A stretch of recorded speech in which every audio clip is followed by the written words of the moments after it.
What's happening, man? What's cracking?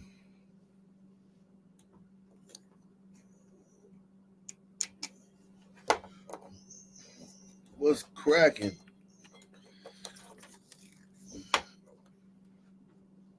Mm.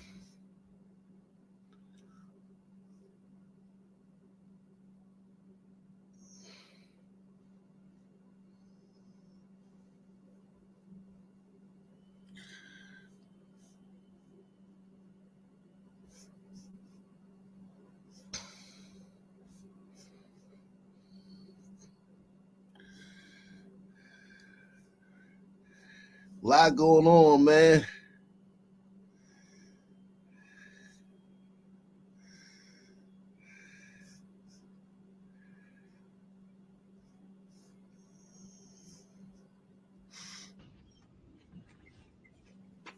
Good day, officer. Where are you heading? Cocoa factory. You are aware there's a toll? No. But I can pay it. How much? How much do you have?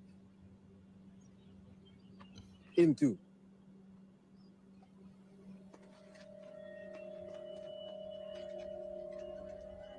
American dollars? Out. Huh? Casa Idu Akansa. Officer, what is the problem? Show me what's in the bag. Officer, Show me. officer, I'm late for my delivery. You think I care? Go, open the door. I said open it.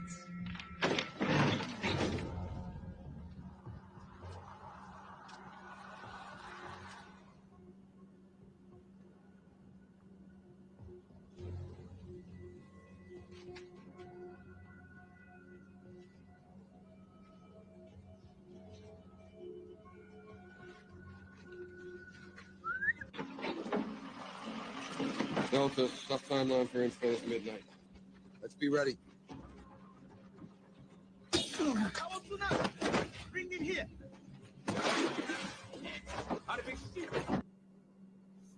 Mm.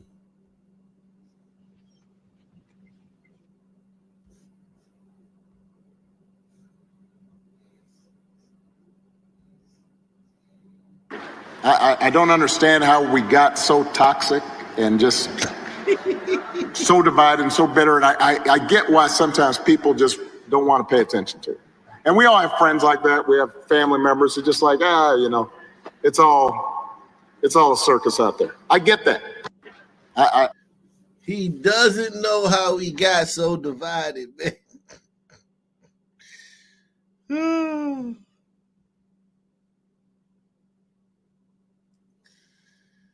He doesn't know how he got so divided.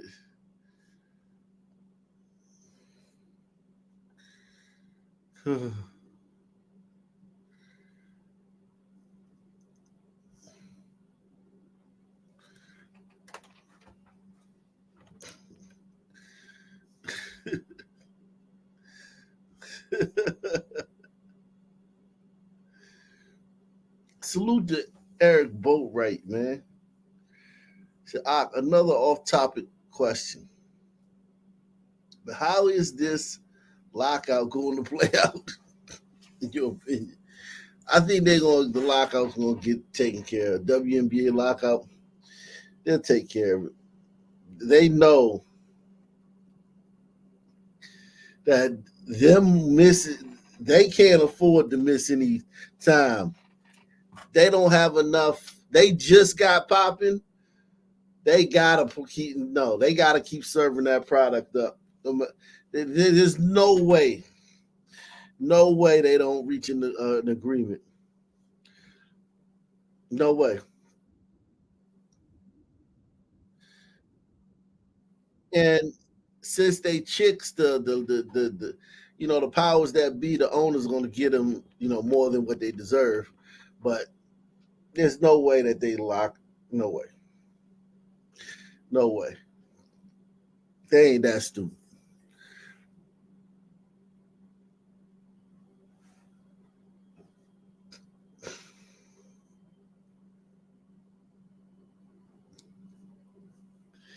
Yeah, but they women. You know how women are.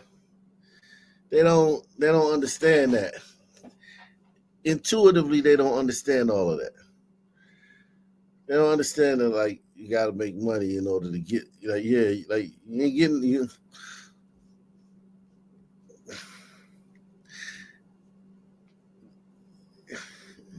They'll give them more than what they deserve. I promise you.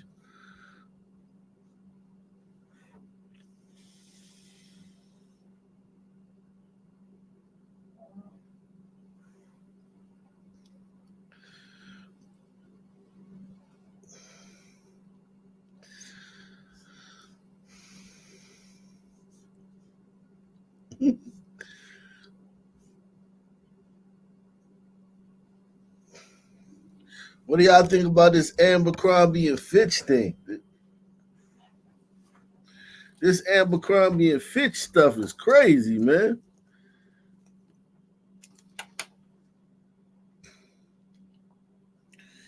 Abercrombie and Fitch.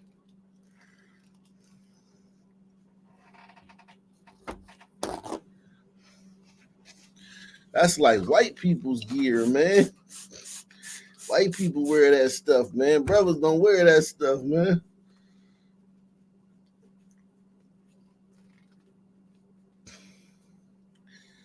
Damn. They going after homie hard, man. They going after the Abercrombie and Fitch homie hard, man.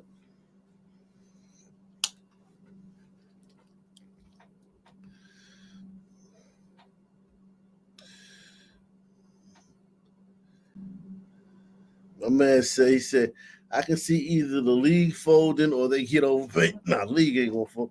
They gonna give them. They gotta play nice, man. These are women, man. They gotta play nice to a certain degree with these women, man. They're not gonna be able to just.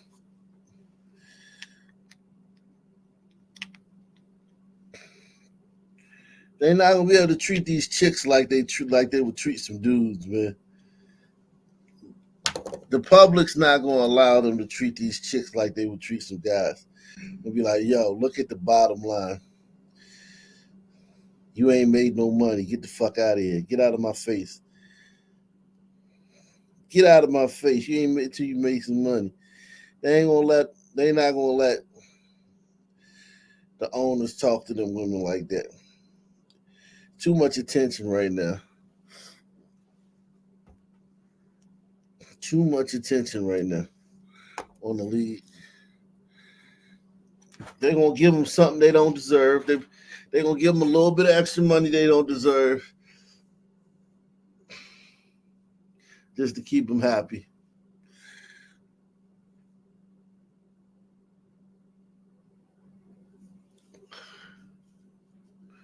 I'm gonna do a video on that tomorrow, man. Definitely, man. Um,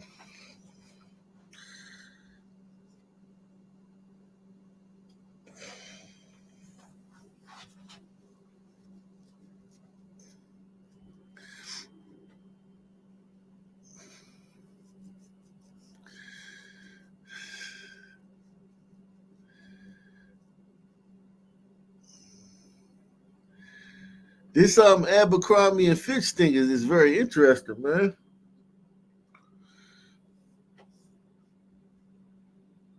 They taking down a lot of big wigs, man. A lot of big wigs is getting taken down, man, right about now. Let's look into that, man. Let's see what they doing. What he talking about? What's his name? Mike Jeffries.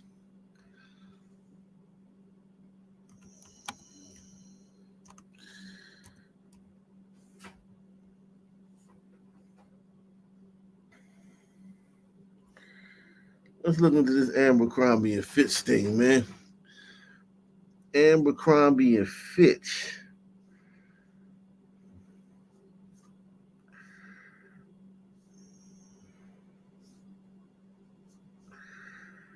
Abercrombie and Bitch.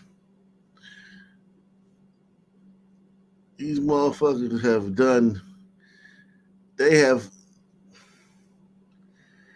And why is it always New York, man? Why is it always New York that gets the case, man? Um, Abercrombie was it Abercrombie.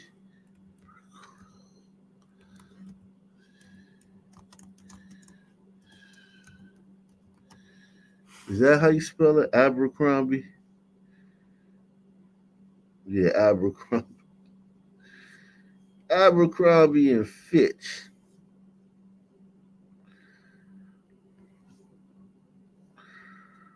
Today, with me today are James Dennehy, Assistant Director in charge of the FBI's New York Field Office.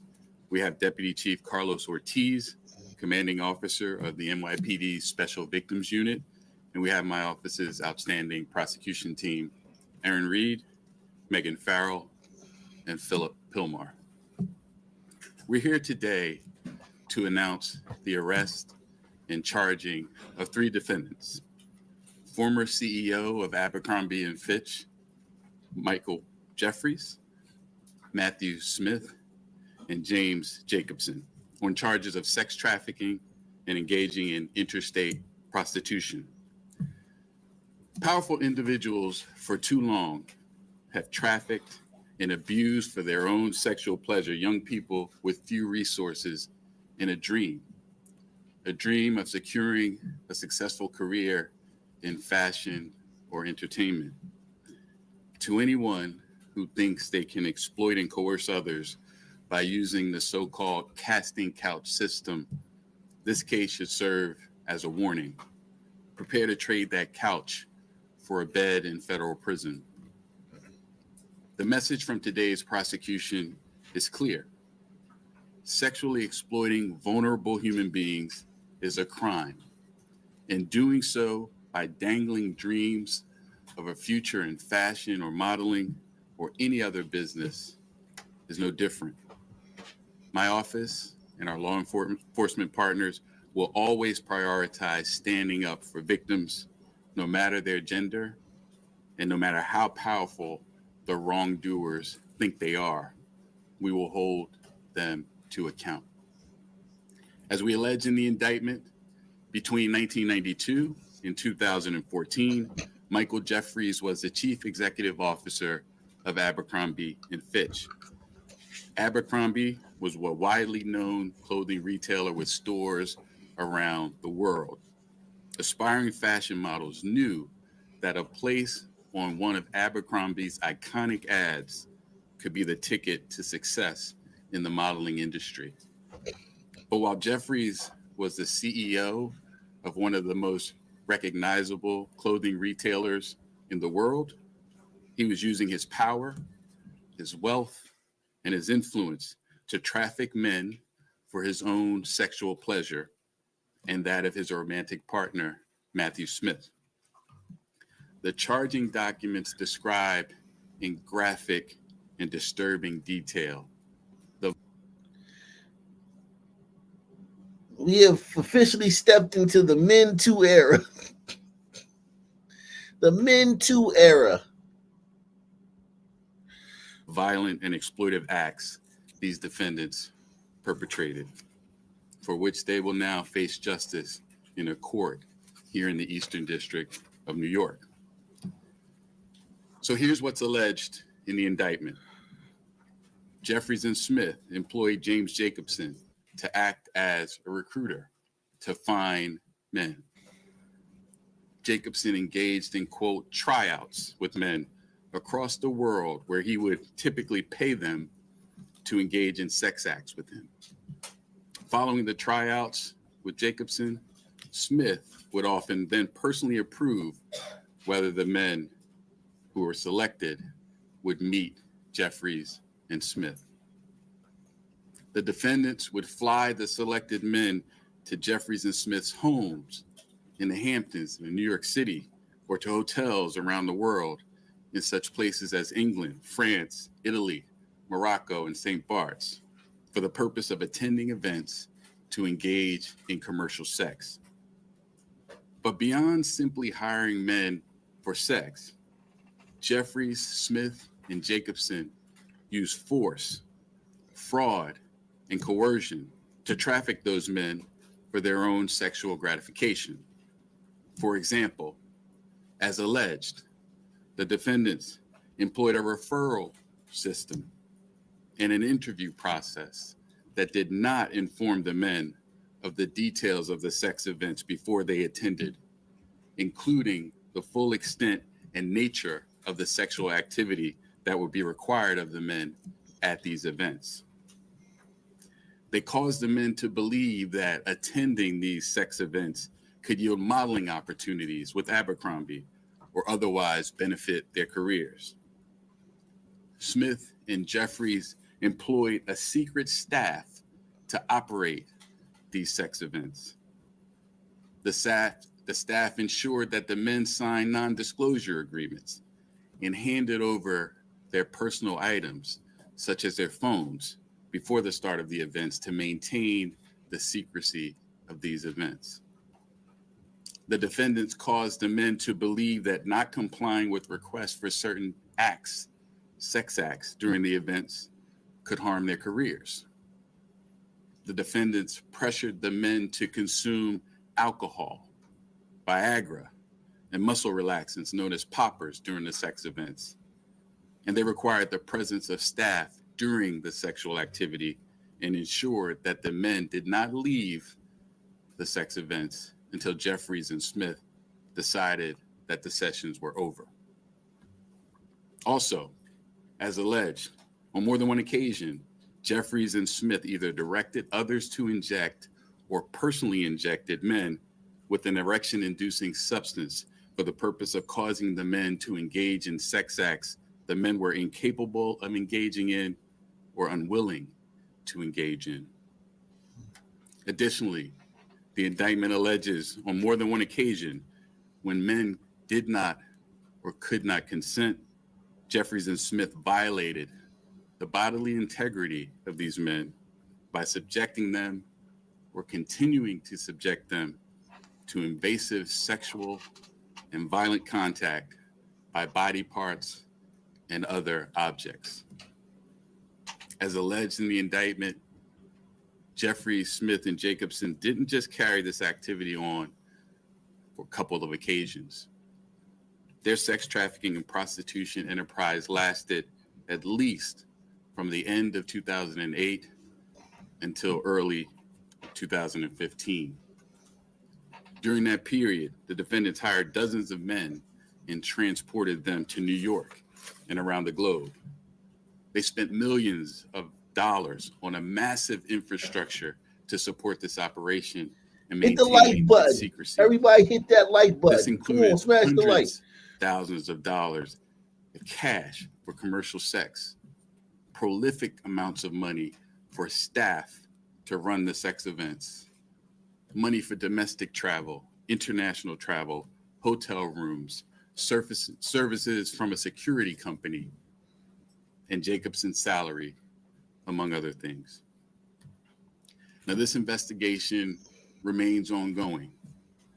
Although there are 15 John Does identified as victims in this indictment, this interstate prostitution venture encompassed dozens and dozens of men.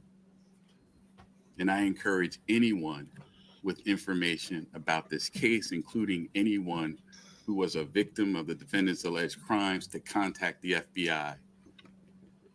1-800-CALL-FBI. Now, I want to thank. All right. So, yeah.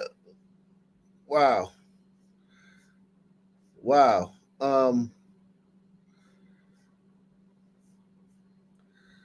Let's see what the homie on Twitter guy said about it. That guy, I forgot his name. What's his name? This guy? Is he it? What's his name? Him, yeah, this guy. What's his name? I don't know his name. Ian Carroll, yeah, Ian Carroll. Ian Carroll, man. Let's see what Ian Carroll got to say about Abercrombie and Fitch. Another sex trafficking ring just got busted, and this time it is Abercrombie and Fitch. And it only takes like 3 minutes on Wikipedia to realize that this is connected directly to Jeffrey Epstein. Hence the Epstein Network shirt So, the former Abercrombie CEO, Mike Jeffries, was just charged with sex trafficking and interstate prostitution. And the article is basically just all summarize what is described in this 10-page indictment that was just filed. It names 3 co-conspirators: Jeffries, the ex-CEO of Abercrombie, his gay lover, who I think is his husband or partner for a long time, and then one other man that was like their senior manager of this trafficking operation. And real quick, a funny tidbit. That third guy, whose name is James T. Jacobson, I assume it's Todd, he's also known as Jim Jake or Mrs. Cook or Todd. I wonder why they're calling him Mrs. Cook, giving shades of Diddy right now. But anyways, basically, it's an international sex trafficking and prostitution business where they were using the modeling arm of Abercrombie & Fitch to trick young men into basically saying, we'll give you a job if you do a little diddling. And then they would fly the good ones out to sex events all around the world. And they would say that could yield modeling opportunities with Abercrombie or otherwise benefit their careers. They also threatened that if you didn't comply and go to these sex events, then you wouldn't get modeling opportunities and it would harm your career and you would be blacklisted from the industry, more or less. So it alleges that they would have a private tryout with Jeffries or these other higher up older men. And if they were good enough, then they would get the modeling job and they would be given an itinerary for what was actually a sex event. But the itinerary appeared as though it was just a regular photo shoot trip that they would fly somewhere and do a photo shoot. And so they were being tricked into like, oh, you did that one thing and now you're all clear. You got the job. Fly over to that other country. You're going to take lots of photos. It's going to be great. Surprise, you are now at a freak off. They required the men to sign non-disclosure agreements, and they alleged they intentionally recruited heterosexual men, certain of whom were unwilling to engage in particular acts, and then they coerced, forced, trapped them in until they complied with certain things. Yeah, that's fucked up, man. Making heterosexual men, young heterosexual men, coercing and tricking them and drugging them into having gay butt sex. These dudes should fry, man. But I think one dude is 80 though. He's already so old, man. As in, they literally had staff that ensured that men attending did not leave the events until Jeffries and Smith decided they were over. And there's all kinds of other things like how they injected their dicks to make them be able to participate if they were not otherwise capable. There's lots of other details about how this went down. Don't need to go into all of it. It's worth noting that it appears, my read of what's in this indictment makes it seem as though this is based upon the testimony of, I think, 12 witnesses who were men that were victims of this scheme that have come forward. And so what is in this indictment is limited to what they saw and experienced. This indictment does not necessarily allege that they were like selling the services to other people or like actually like trafficking in a broader sense, but I suspect they were. It's kind of ambiguous in the language used in here. It kind of frames this as though this was all for Jeffries' pleasure, but it kind of also implies that this was not all just for him. But anyways, the Jeffrey Epstein connection. Hit the like button, man. Hit the like button.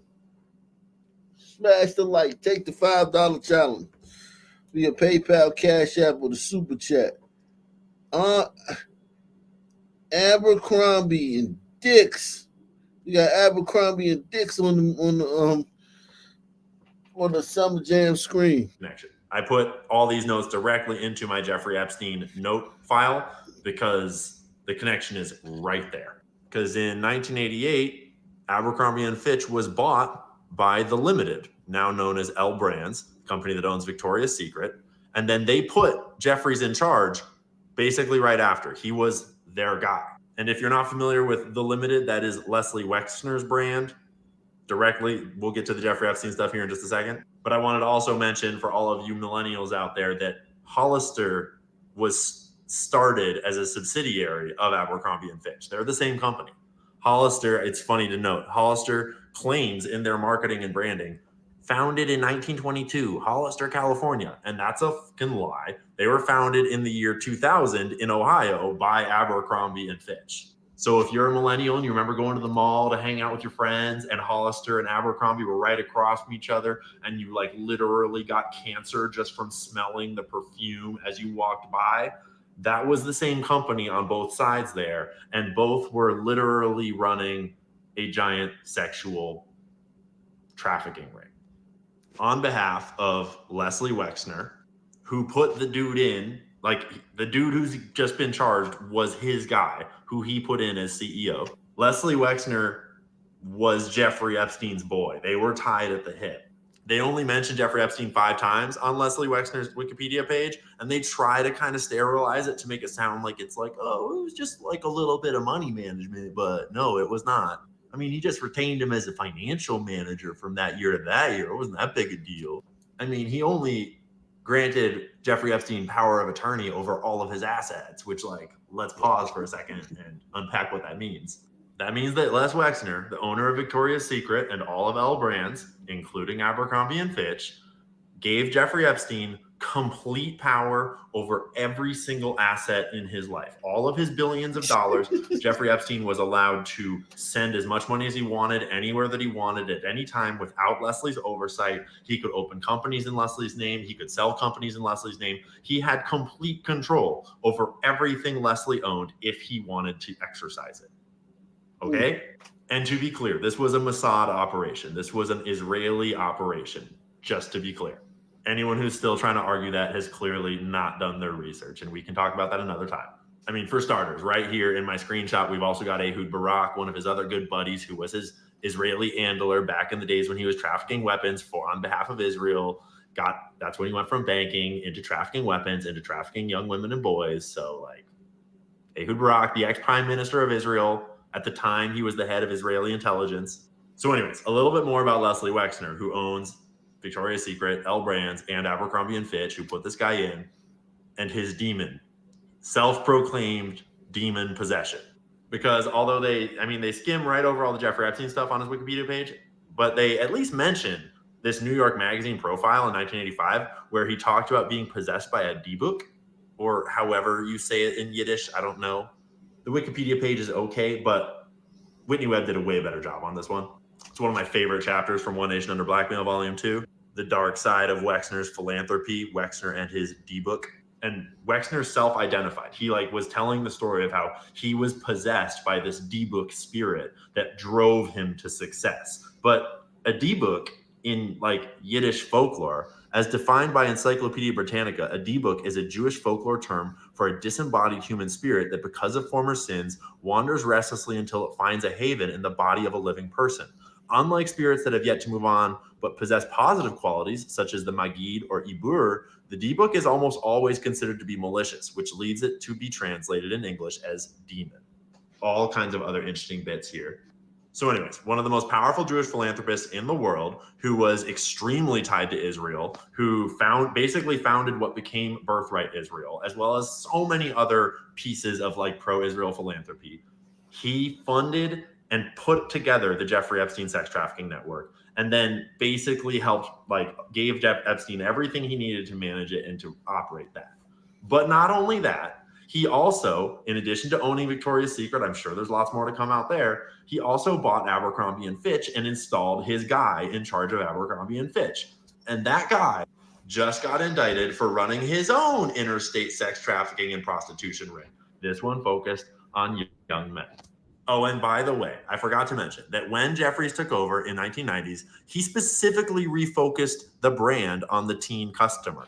He rebranded Abercrombie and Fitch and founded Hollister in order to target teen boys and girls. Remember, these are some of the biggest companies in the world. They're right there in your shopping malls. They're right there in your daily lives. They are operating sex trafficking rings. What do you think that means about all the other suspicious stuff we see, all the other conspiracy theories? You might want to start rethinking your worldview a little bit. because Pizzagate is real. Wow. Pizzagate. God damn. I passed by the Pizzagate. Was it a bookstore? Almost every day when my when I was going to Sibley Hospital and Georgetown Hospital. I think no, only when I was going to Sibley. Yeah, when I was going to Sibley.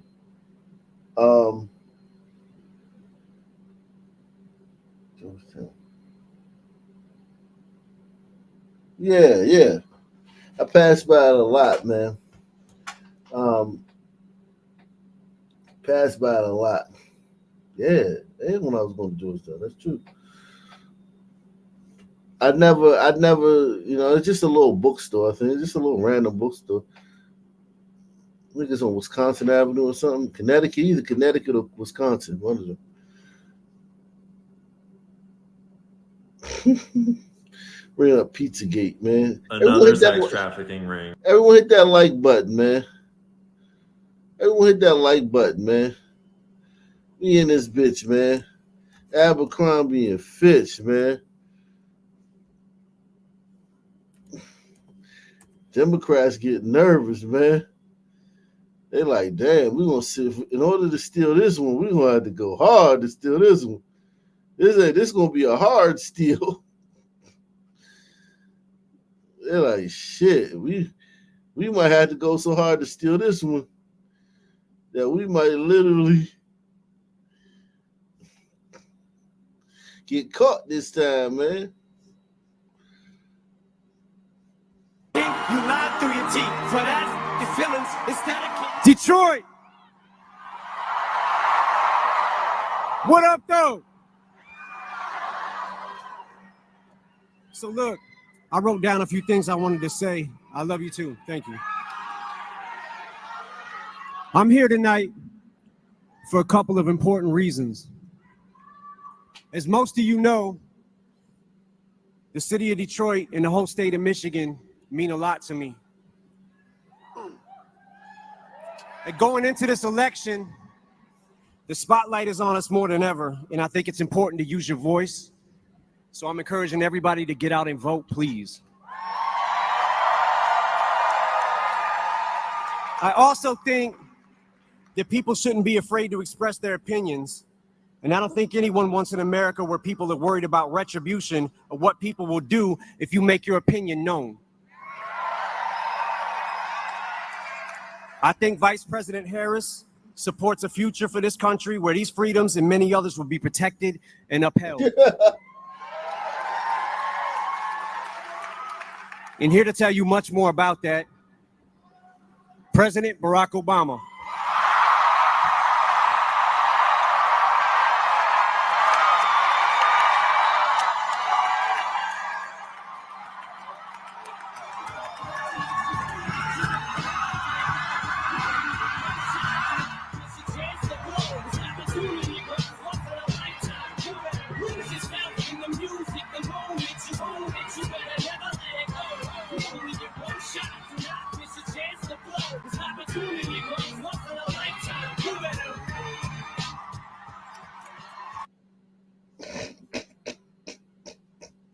you lied through your teeth.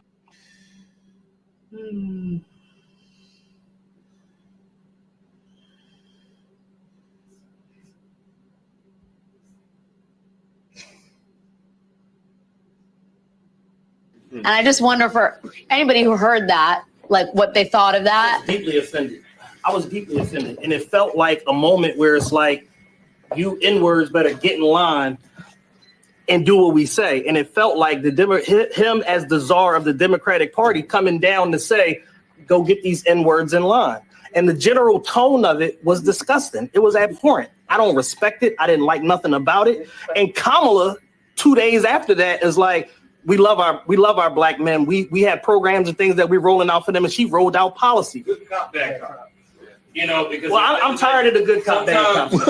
I'm tired of it. And I just wonder for it's a good cop, bad cop. Yeah, free weed, man. Free weed for all the brothers, man.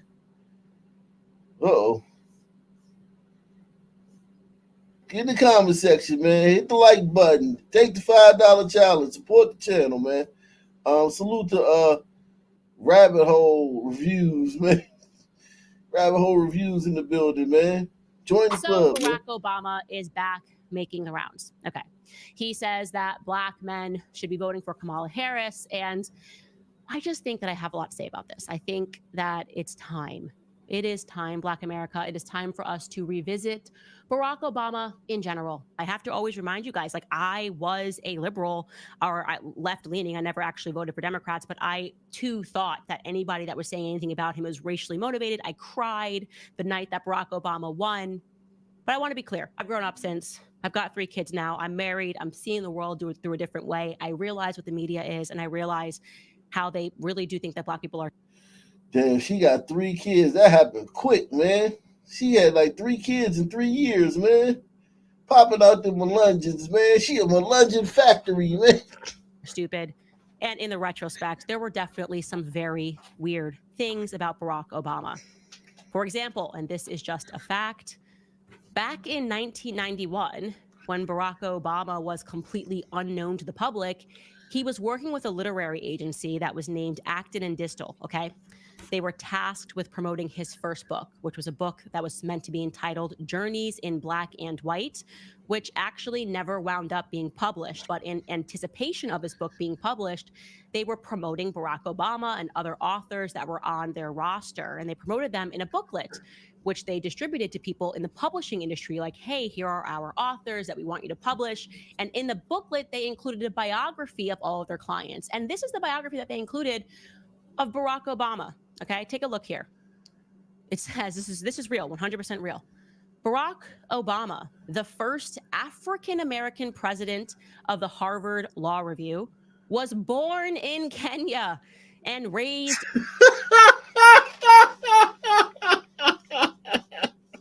Jesus Christ. We owe Donald Trump an apology, man.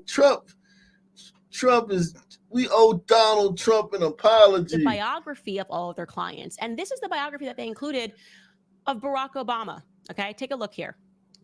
It says, this is real, 100% real. Barack Obama, the first African-American president of the Harvard Law Review, was born in Kenya and raised in Indonesia and Hawaii. The son of an American anthropologist and a Kenyan finance minister, he attended Columbia University and worked as a financial journalist and editor for Business International Corporation. Blah, blah, blah, blah, blah, blah. Okay. So the whole... Wow, he middle class, just like us, man. The son of an anthropologist and a finance minister, man. Wow.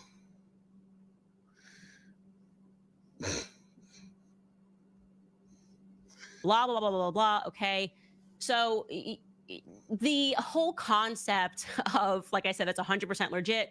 The whole concept of whether or not he was born in Kenya was not coming out of racist ideas, right? It wasn't because people were just trying to delegitimize him. It was because he had a literary agent, and that literary agent published a pamphlet, and that pamphlet said that he was born in Kenya. And then suddenly that changed, and they were like, no, never mind. He was born in the USA. That person who published this never gave an answer for why they wrote that. They tried to say, like, oh, like that maybe the literary agency just wrote that. Why would anybody just write that you're born in Kenya? It's like a weird thing to write. Okay, does it matter in the scheme of things? He was already president for 8 years, but it's good to go back on that. And then, of course, there was this other odd thing that happened. Like, he did, by the way, grow up in Indonesia. That's a fact, right? He, like, at the first 8 years of his life were spent in Indonesia. His mother moved him to Indonesia, and he went by a totally different name. He went by the name Barry Soetoro. Here's an old clip of journalist Matt Meager from Inside Edition revealing that truth. Just so you know, these were not conspiracies. Okay, take a listen. As Senator Barack Obama has made his run for president, some have questioned his background, particularly the 4 years he spent as a child in Indonesia. He was educated in 2 schools, first a Catholic school and then later a public school. Matt Mahar traveled to Indonesia to take you to both of the schools the candidate attended. This is the Assisi Catholic Grammar School in Jakarta, Indonesia. and Barack Obama is on his way to becoming its most famous former student. Barack Obama. The only record of Obama having attended the school is this old register. And look, it lists his name as Barry Soetoro. That's the name Obama took from his Indonesian stepfather, Lolo Soetoro. Okay, so whatever you make of this, what we know is that Barack Obama was, first and foremost, right after she gave birth, his white mother is the person that raised him, okay? Her name is Stanley Dunham. There she is, right there. That is Stanley Dunham. Okay, he never lied about this. He did not grow up in a household with his Kenyan father at all, Barack Obama Sr., whatever. He was raised by his mother, Stanley Dunham, and then she married a person who worked for the Indonesian government as a geographer. She married Lolo Soetoro, and Barry Soetoro was born. You know, he then moved to Indonesia. He went to school in Indonesia, and then he gets sent back to Hawaii at the age of 10. So for the first 10 years of his life, I'm just going, okay, like he was not exposed to Black people at all. He was exposed to Indonesians, and then he gets sent to Hawaii to get raised by his exceedingly white grandparents. Here's a picture of his grandparents. That's Madeline Dunham and Jeez. These people, these some white folk, man. God, oh. They are very white. Extremely white. Stanley Dunham, the person whose mother has the name of her father. So then, yeah, he is in Hawaii as well. And in case you didn't know this, he was extraordinarily wealthy. You probably could figure that out by all this moving around. That's why while he was in Hawaii, he was enrolled in a private school. He attended the Punahou School, where tuition is for grades K through 12. Tuition is $31,000 per year. That's today, so you can account for inflation, okay? But that's where his grandparents enrolled him, okay?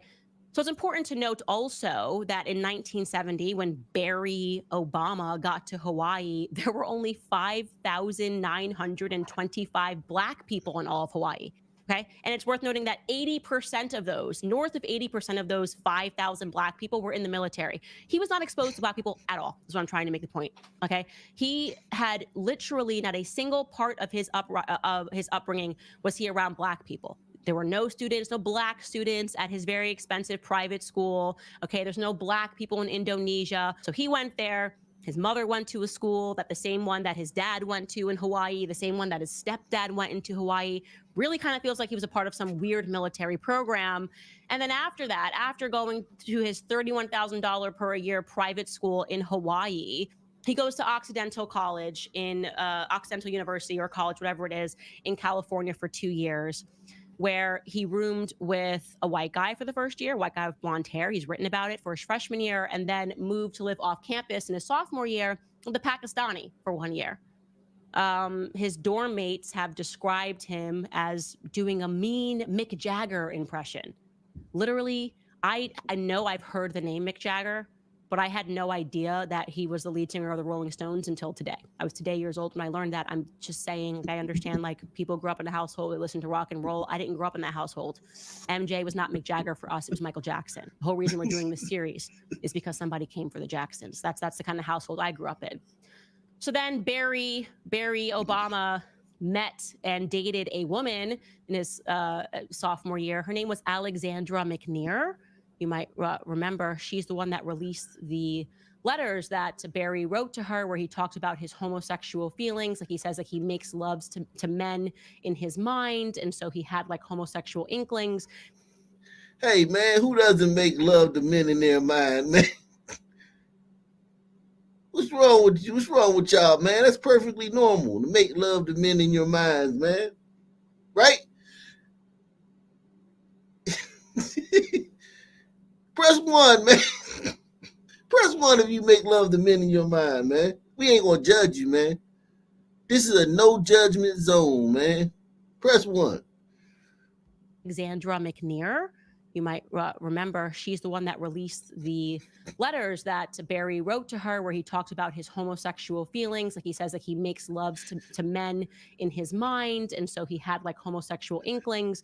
He then went to Columbia University and still dated Alexandra McNear and was writing her these letters at that time. Anyways, I'm just thinking, like, What part of Barack Obama's life gave him the authority to tell black men how to act black in America? That's what I'm asking you. What part of his life? Was it Hawaii? Was it Indonesia? Was it Alexandra McNear? At what point did suddenly like Barry Soetoro become the person who gets to tell black men how to act in America?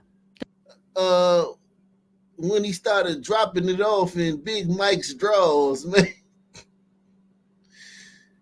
That's when he did, man. Once he started blowing Big Mike's back out, man, that's when he got the right to tell us what to do. Because that's exactly what he's doing now. That's exactly what he has been doing. Is just because like once you do a photo op with Jay-Z or Diddy, suddenly like you're just like handed an award and gone, okay, now you're black. Now everybody in the black community has to listen to you. Because that's what it seems like. His history and his background is equally as shady as Kamala Harris's, if we are being frank. And they're bringing him out to essentially whip black Americans into shape because, oh, they gave him the black card. So now black people better just listen to Barack Obama. So here he is suddenly lamenting the fact that black men just aren't energetic enough for Kamala Harris. I'm sorry, Barry Soetoro, but you are going to have to sit your ass down. What about you is culturally black? Barack Obama is not culturally black. I'm sorry. It's time for us to accept that. Like I said, I was moved by him too in 2008. I thought, oh, okay, like I really didn't understand his background, and I questioned people who questioned him.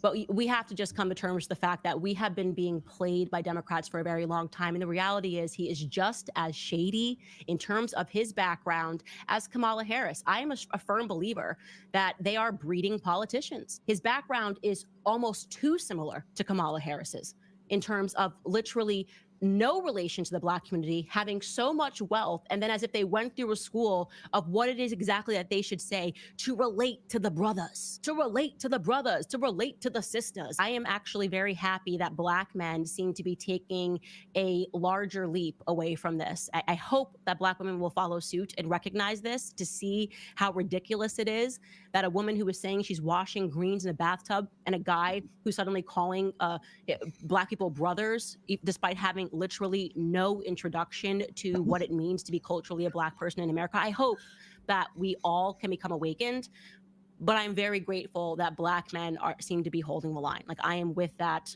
one.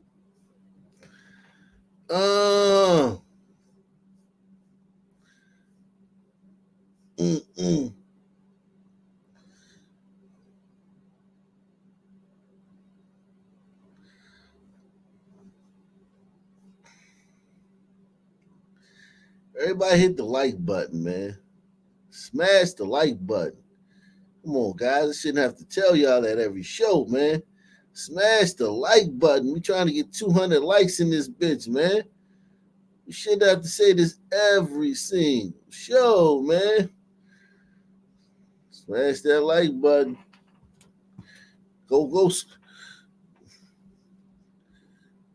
Go scorch turf on that like button, man. Smash it, man. Smash that like button, man. I took a nap today, man. A long nap. I should be good to go, man. I should have my energy up, man. I woke up at like 2 today. I got up, got my daughter ready for school and all that stuff, and then I went back to sleep at probably like 10, and I slept till like 2. I don't think I went to sleep at like 9:30 or something. Slept till like 2. I got made up for a lot of sleep, man. Hit the like button. Take the $5 challenge. Everyone right now, take the $5 challenge, man. Let's go, man. Shout out to Pamela Henderson, man. Pamela Henderson, man.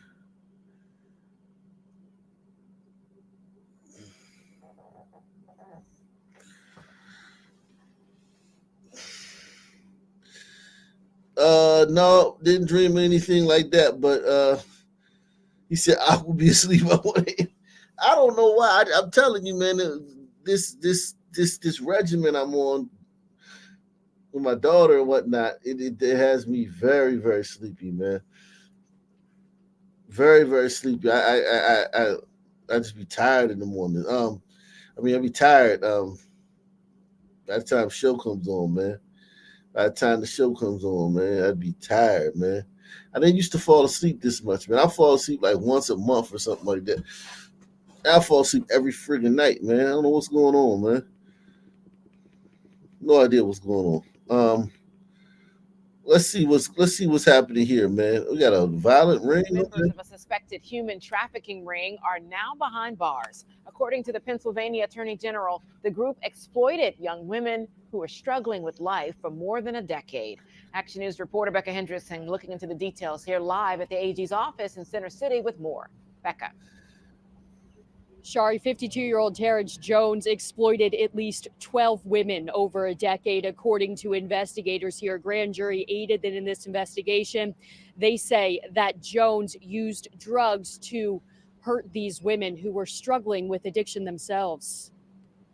This is 52-year-old Terrence Jones. Pennsylvania's Attorney General Michelle Henry says for more than 12 years, he ran a human trafficking ring in Philadelphia, the suburbs, and South Jersey. Took advantage of young, vulnerable women and exploited their suffering to line their own pockets. You know what? A lot of this stuff was just pimping, man. This was just regular shit back in the day, man. They're gonna make it to where people gonna stop pretending to be pimps. Remember how Ice-T and Snoop Dogg used to always like pretend to be pimps and shit? Yeah, fake ass pimps. Yeah, man, it's gonna be them days is over, man. You get in trouble for this shit, man. This is normal shit. You find a little broad, runaway broad, get some, G her off and shit, and you have her start turning tricks, man. That's like stuff that's done all the time, like literally in the ghetto and trailer parks and Appalachian. All around the world. Yeah. And those girls be with it too. They be with it till they're not with it because they get to have a lot of sex and they get protection and then they get a place to stay. Those girls be with it till they're not with it no more. Yeah, I just hate how it's always framed like they're getting taken advantage of. They can't they never just came to the conclusion like, yo, I want to be on my back, get plowed out by the entire Third Reich, by goddamn that Noah's Ark, motherfucking the entire Philadelphia. I want to get paid. Like, why is it so far fetched that a woman can come to that conclusion on her own? I'm telling you, man. To line their own pockets. Police say Jones operated out of his home on Diston Street in Northeast Philadelphia. He used the name Julie or Julia and would recruit women, many of whom were in recovery from substance abuse, to work for an escort service he called the Girlfriend Experience. By presenting himself as a woman, coupled with the victim's inability to make informed decisions while intoxicated, Jones was able to lure and trap easily manipulated women into his scheme. Investigators say Jones used drivers to pick up the women and bring them to commercial sex buyers. Police also arrested and charged 4 drivers and Jones's daughter, who they say handled payments. A total of 22 people were arrested and charged. 4 drivers and his daughter who handled payments.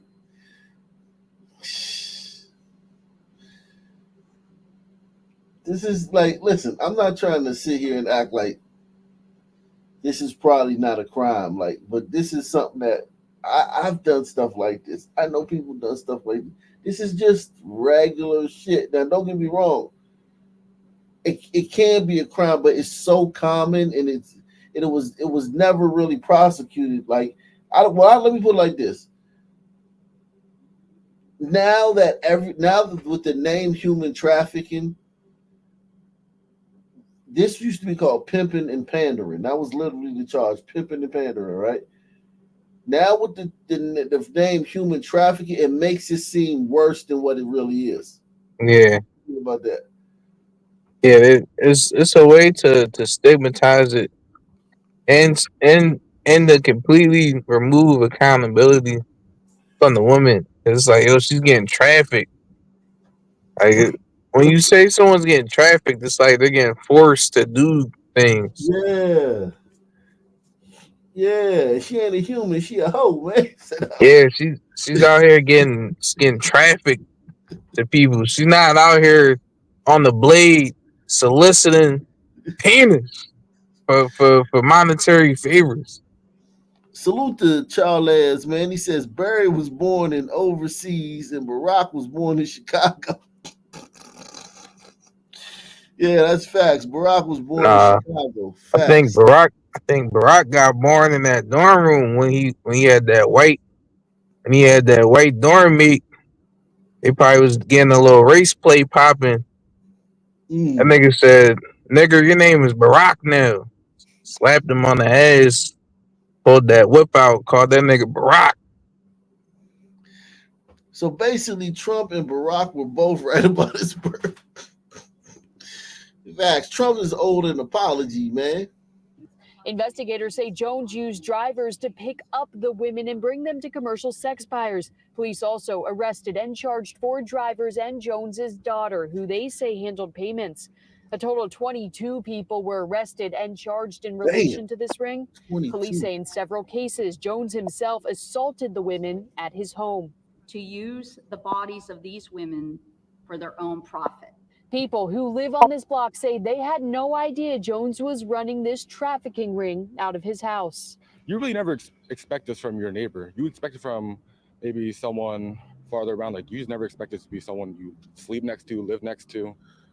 It's heartbreaking, honestly. I got this tiger shook. And the Attorney General's office also says it charged 16 commercial sex buyers in this case, saying it made it a point to charge these buyers in order to cut off the demand. They're called Johns, man. Sex buyers. Like, ass terms, man. And let's really talk about it, man. Women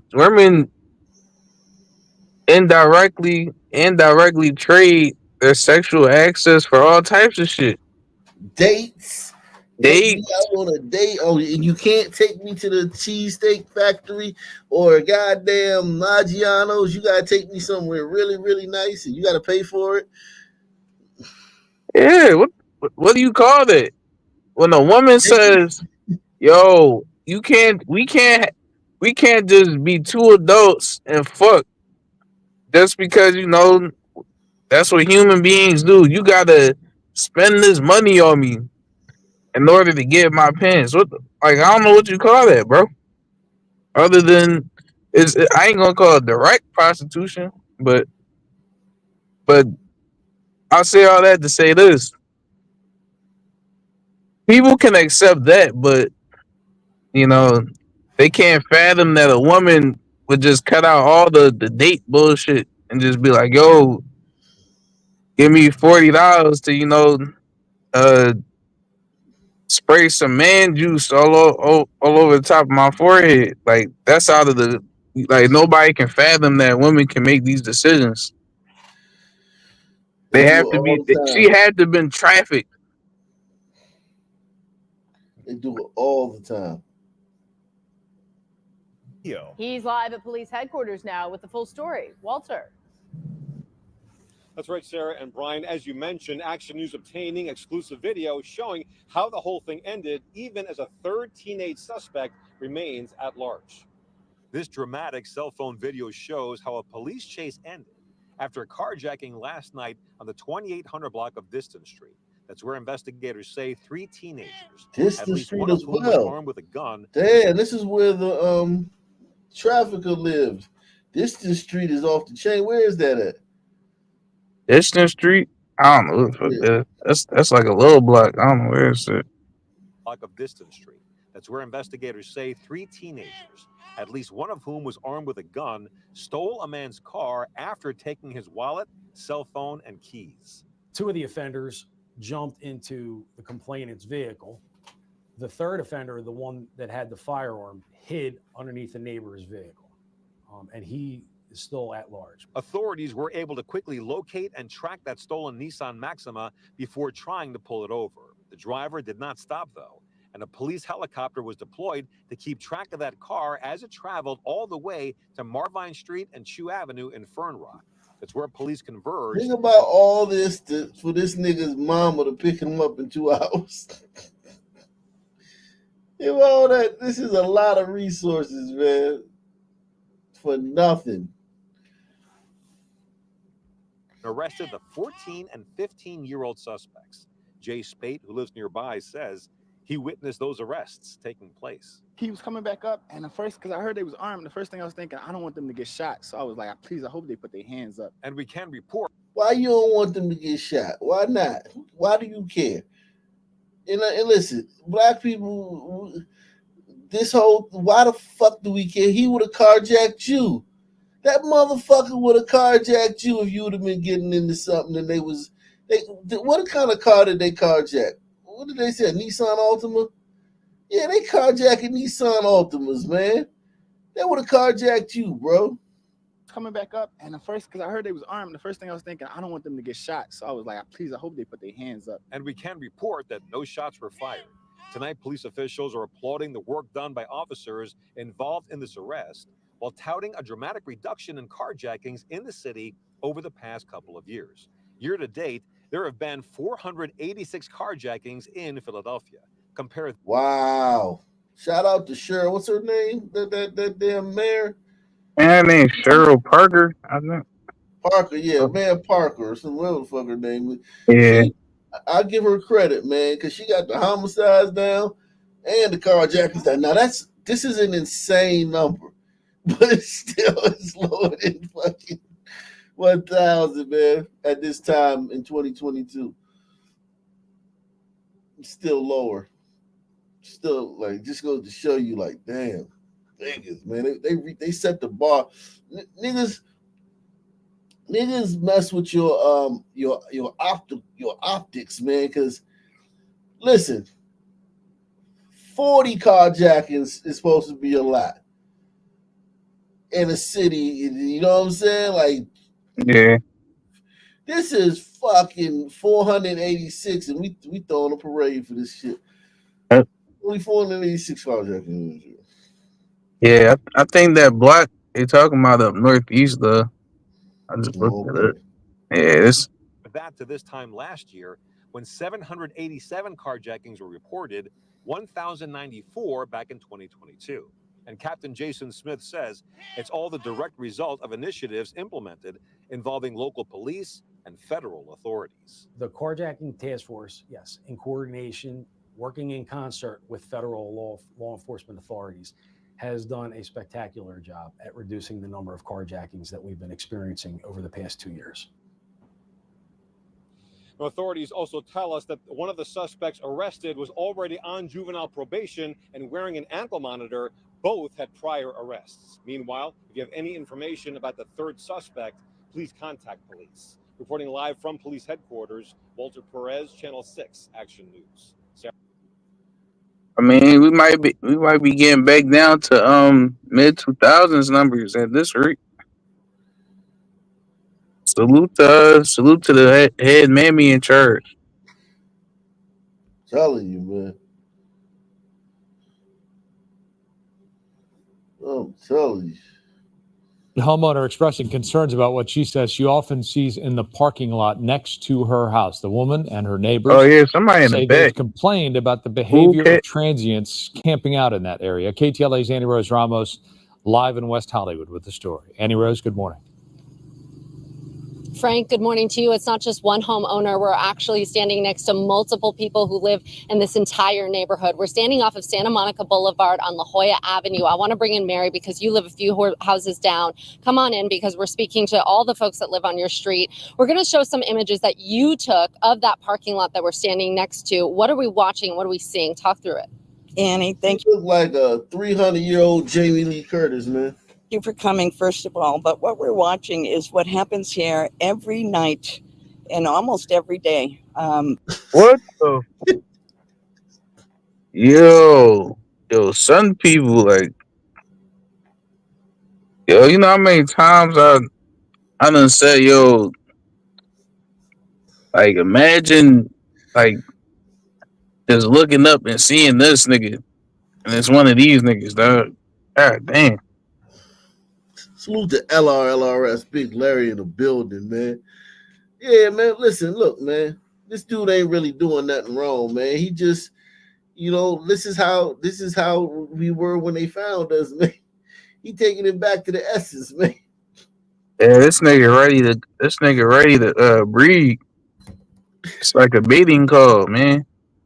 Just pull Yeah, up man. ass naked, peasy ass chest, ready to go smut something out. You think he was ready to smut that old bitch out? I think he was done. I wouldn't put nothing past this guy, man. Yeah, nothing.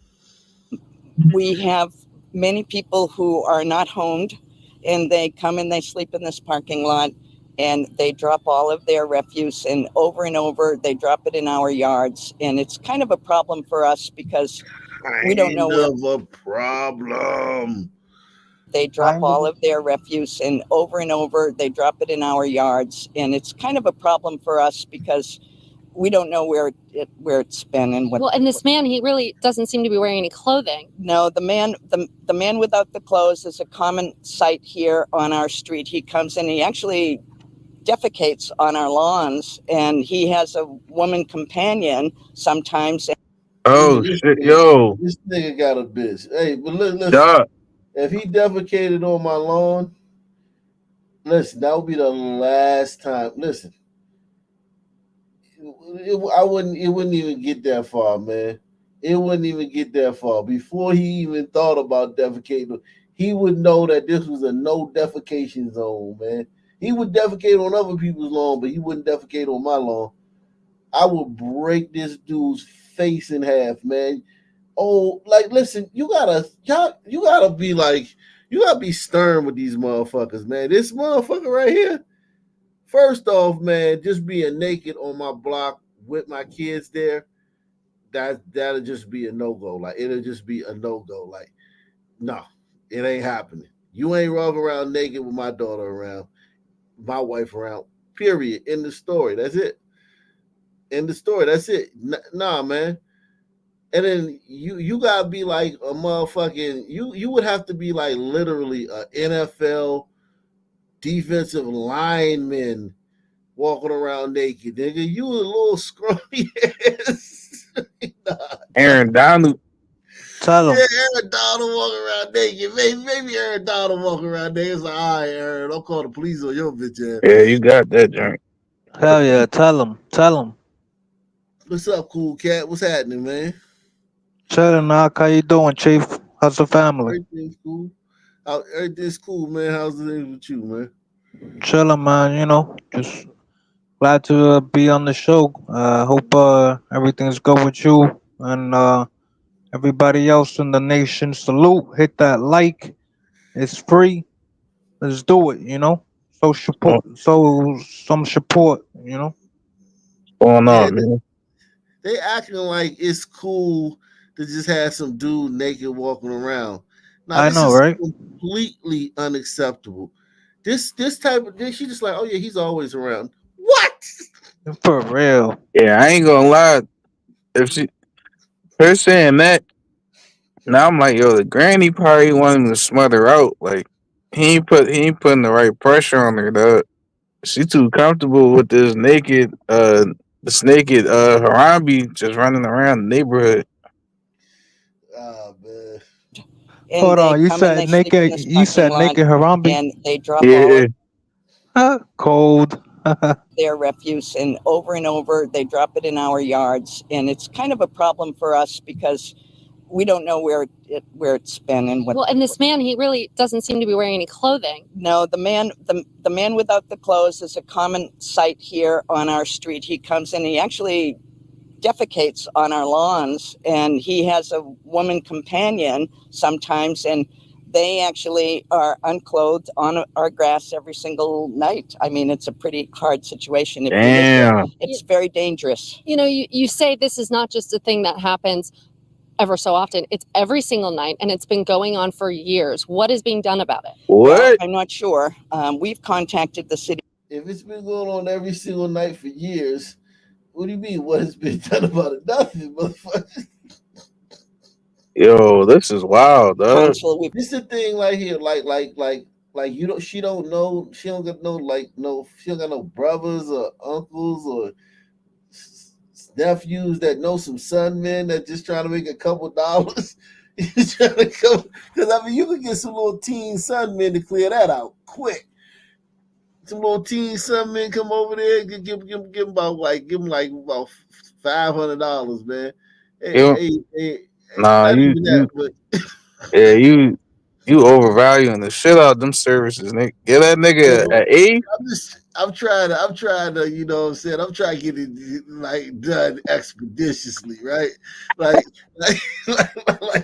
like, yo, man, give them little niggas, you know, well, $500 for the whole crew, man, and just tell them to, tell them to make sure that these people leave.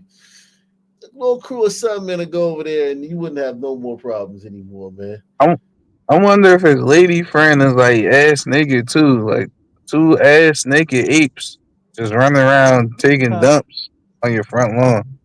Just give them a double weed. They'll fucking get the message. Yeah, man, you gotta be resourceful. If the cops can't do nothing, the cops probably can't do nothing because they're homeless, and these people got privileges because they're homeless and shit. And it's California and all that woke shit. Get some sun men to handle that shit. Sun teens. We've contacted the mayor's office. We've contacted the sheriff time and time again, and they don't respond. I sent you a photo of how many times I called the police one day, starting at 6 a.m. when I go out for my coffee, and at least 7 times, and no one came to help us. We've seen some of these security ambassadors. We saw them earlier this morning. They wake the folks up who are sleeping here in the parking lot, and they kind of move them down. Is that not sort of effective in order to help? This is new. The security ambassadors never came before.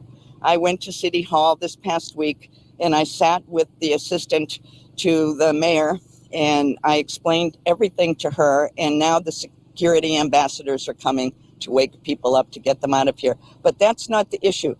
One morning at 4 a.m., I had to go to the airport, and a man with a hood came and chased me to my car. These people need to do something about making us safe. All the other streets are safe. We are not. Mary, thank you so much for your time. I appreciate it. We know that a lot of these residents that we've spoken to this morning, they're going to be meeting with the mayor. They're going to be meeting with city council in order to figure out a better way in order to address this situation that's been going on for so long. Reporting live, I'll send it back to you guys in the studio. And authorities Now, are searching for suspects after. Is that some of that their white privilege I keep hearing about? Yeah, exactly, man. That's exactly what it is. She's privileged. Yeah, she's privileged. She's supposed to Meantime, be today we're dead. getting new information about. Yeah, she's I mean, we all know that the one in danger is that brother. Really, if that glider uses her tears and weaponizes them, it's OV. Yeah, man. After 3 years of not doing nothing, those cops are gonna really have a lot of pent up aggression when they finally do get them, right? Meantime, today we're getting new information about an arrest connected to this video where a valet was being attacked in West Hollywood. Detectives are now saying this was part of a string of violence in that area. NBC4's Camilla Rambaldi joins us live after a news conference just wrapped up. Camilla. Annabelle, good morning. The LASD says the man arrested in connection to the Barney's Beanery attack, identified as Dorian Gray, is also being linked to 4 other separate alleged attacks that happened on the same night. In a news conference earlier this morning, the LASD says there were 5 alleged attacks involving 7 people on the night of September 14th on Santa Monica Boulevard. The LASD says the attacks happened in a 10-minute spree One of those attacks includes the vicious attack of 51-year-old Efrain Zarazua, who was a longtime valet at Barty's Beanery, known by friends as Frankie. Sheriff detectives say Zarazua was kicked numerous times in the upper torso and head and knocked unconscious. The LASD says he is now back home recovering after being in the ICU. Detectives say the conditions of the other people attacked range from bruising to facial fractures. The LASD says 28-year-old Dorian Gray was arrested on Friday, October 18th, and booked on suspicion of attempted murder, battery, and assault with a deadly weapon. This is a pretty horrific series of events that occurred.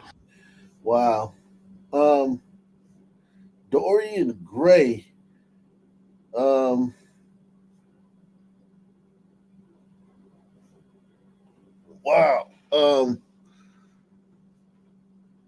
Let's see what else is going on here, man.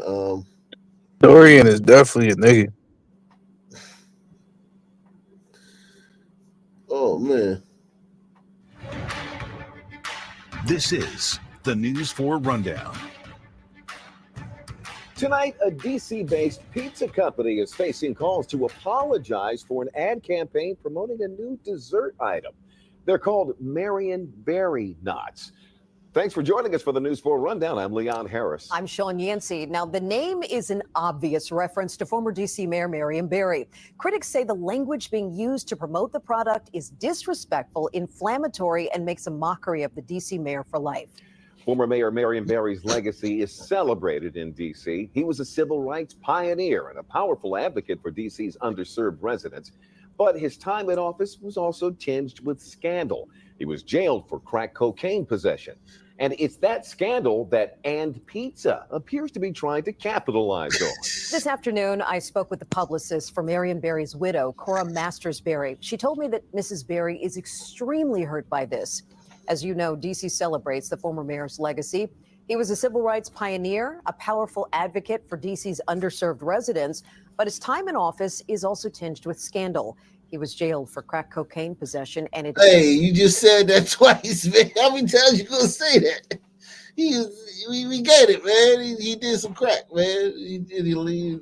He was in them streets, man. He was crackhead. He was a crackhead. They celebrating a crackhead. Look what they're saying. He was a crackhead while he was the mayor, though. He was the mayor while he was addicted to crack cocaine while being the mayor. Yeah, and they're celebrating a crackhead. That's what they're saying, basically. Yo, that's like a W for all crackheads. You could be a crackhead and be mayor. Definitely. He was an addict, man. He was on drugs, man. But he was still the mayor, and he's mayor for life, and he's very well respected in DC. And he's kind of like, he's like our George Washington, man. Like a crackhead is your George Washington? Yeah. I mean, you want to call him a crackhead, that's like minimizing him down to that only. Like, right? That's like saying like that's all he ever did was do crack. You know what I'm saying? That's like saying that's like basically just saying like, yeah, that's all he ever did. And that's not really true. You know what I'm saying? He was a civil rights leader too, man. Yeah, he was with Snick. He was down there with Dr. King and all that stuff, man. He was a pioneer. Yeah, he was empowering his people, running government, running his local government, smoking crack on the side. Like, salute to him. Hey, Ak, were you there when he was mayor? Smoking crack? Nah, I never was there when he was smoking crack. But nah, I grew up. Yeah, he was the only mayor that you knew. Like during my childhood, he was the mayor, man. He was very popular, man. Even before the crack, like the crack shit was like just like a shock to people who didn't know. Like dudes in the streets knew because he would buy it off the street. He was reckless. Like he was reckless. He would buy it like off the hood, in the hoods and shit. And he was, you know what I'm saying? Like he would, have his little detail. He got the mayor, you got a security detail. They pull up on the block, get his shit, and he would he would get high and act crazy. They'd have to block Oh, up the street and shit like that so that nobody could, see what he was doing. He was tripping and shit like that. He had episodes and shit, and he was don't get me wrong, I'm not saying trying to minimize it. I'm just saying like why yeah. people in DC could be offended by it, because they prefer to look at the Bryce. It would be like this. It would be like Diddy, right? Like Diddy, like where it's like he did like. Well, no, that's a bad example because Diddy was like doing so. Let me see. It would I come up with a better example of it, but It's, yeah. are you saying it's different from Diddy because it was like he wasn't harming people Yeah, he was or always whatever they're accusing him of doing. Like he wasn't doing stuff to people. He was just he just had a habit. He was harming himself, and he still was a great mayor. Like he still for the people. I know there's a lot of documentaries out there. We're gonna have to do a documentary. We'll see one of these documentaries. He got a complex history, man. He's got a very complex background. But let me move along, man. It appears that And Pizza is trying to capitalize on that scandal. The restaurant chain is advertising And if these people white, this is definitely not gonna go. dessert called Marion Berry Knots. They describe them as doughy knots stuffed with berries, drizzled with vanilla icing, topped with powdered sugar, and a little more powdered sugar. Critics say the repeated use of the words powdered sugar is a reference Oh to my cocaine god. possession. Oh my And Pizza's God. website says the knots are so good they're, quote, criminal, and that they will, quote, blow you away. A number of community leaders are now calling for a boycott of the chain, including Academy DC founder and WHUR FM radio DJ Easy Street. He told us that he considered Mayor Berry a mentor. Easy Street. All right, I woke up this morning. I was very disturbed by what I saw and disappointed at the same time. Don't go to this place at all. Don't eat there. Don't tell your friends to go there. When you get out of the club, find some other place to eat. Many other people have expressed their outrage on social media. Take a look at some of the posts we found. Many people feel the name of the dessert is disrespectful to Mayor Berry's memory. The D.C. chapter of the NAACP is demanding And Pizza immediately remove the Marion Berry Knots from their menu. The president of the chapter released a statement that said, in part, Marion Berry deserves to be remembered as a pioneer for economic development, Black business empowerment, and as the mayor of the people. We call on the community to demand And Pizza right this egregious wrong. And Pizza quickly released a response that said, we're talking about a Marion Berry that's spelled with an E. It's delicious. We can't wait for DC to try it. By the way, the knots are listed as a limited time offering. And Pizza is based here in DC and has dozens of locations from Virginia to New York State. But the Marion Berry knots are only being offered in the DC region. I'm sure we're going to have much more on this story as it continues to develop. Clearly, it was a reference to DC's former mayor, not a berry that they're talking about. Yeah, and there's no explanation for the use of the word criminal in the promotion of it. Absolutely. I mean, it's clear exactly what they're talking That's about. absolute trolling. All right, folks, we want to hear more from you. I mean, he was clearly a criminal. He was smoking crack as mayor. I mean, somebody in the chat said he actually got arrested. He did. He did get arrested. It was a big scandal. It was a worldwide scandal. It was an international scandal. The mayor of Washington D.C., the nation's capital. It was a huge scandal. When it happened, man. But he went to prison and everything. So why is this nigga acting so like astonished that someone would associate his name with like a criminal? Well, I mean, like he's dead now, right? So it's like now that he's dead, it's like let me show you the thing. I am Jeff Goldberg. We start this morning with breaking news. The death of D.C. council member and self-proclaimed mayor for life, Marion Barry, overnight at the age of 78 years old. His family saying in a statement that Barry died shortly after midnight at the United Medical Center in Southeast Washington. This came after having been released from Howard University Hospital yesterday, was said to be doing okay. Our D.C. Bureau Chief Sam Ford is live this morning in Southeast Washington at the United Medical Center. Sam, so many people across this city, across this region, across this country. When you mentioned District of Columbia city government, Marion Barry, for so many people, was the first name that came to mind. Indeed, Jeff. Marion Barry is a towering figure, was a towering figure here in Washington, probably the most important political figure in this city. Interestingly, last night, Barry's press secretary put out a statement, I guess around 8:30, saying that at 6:30, he had been released from a 3-day stay at Howard University Hospital. We understand that driver brought him home. At some point, he went out to get something to eat, and then the driver brought him back. As he was getting out of his car, he collapsed outside his house.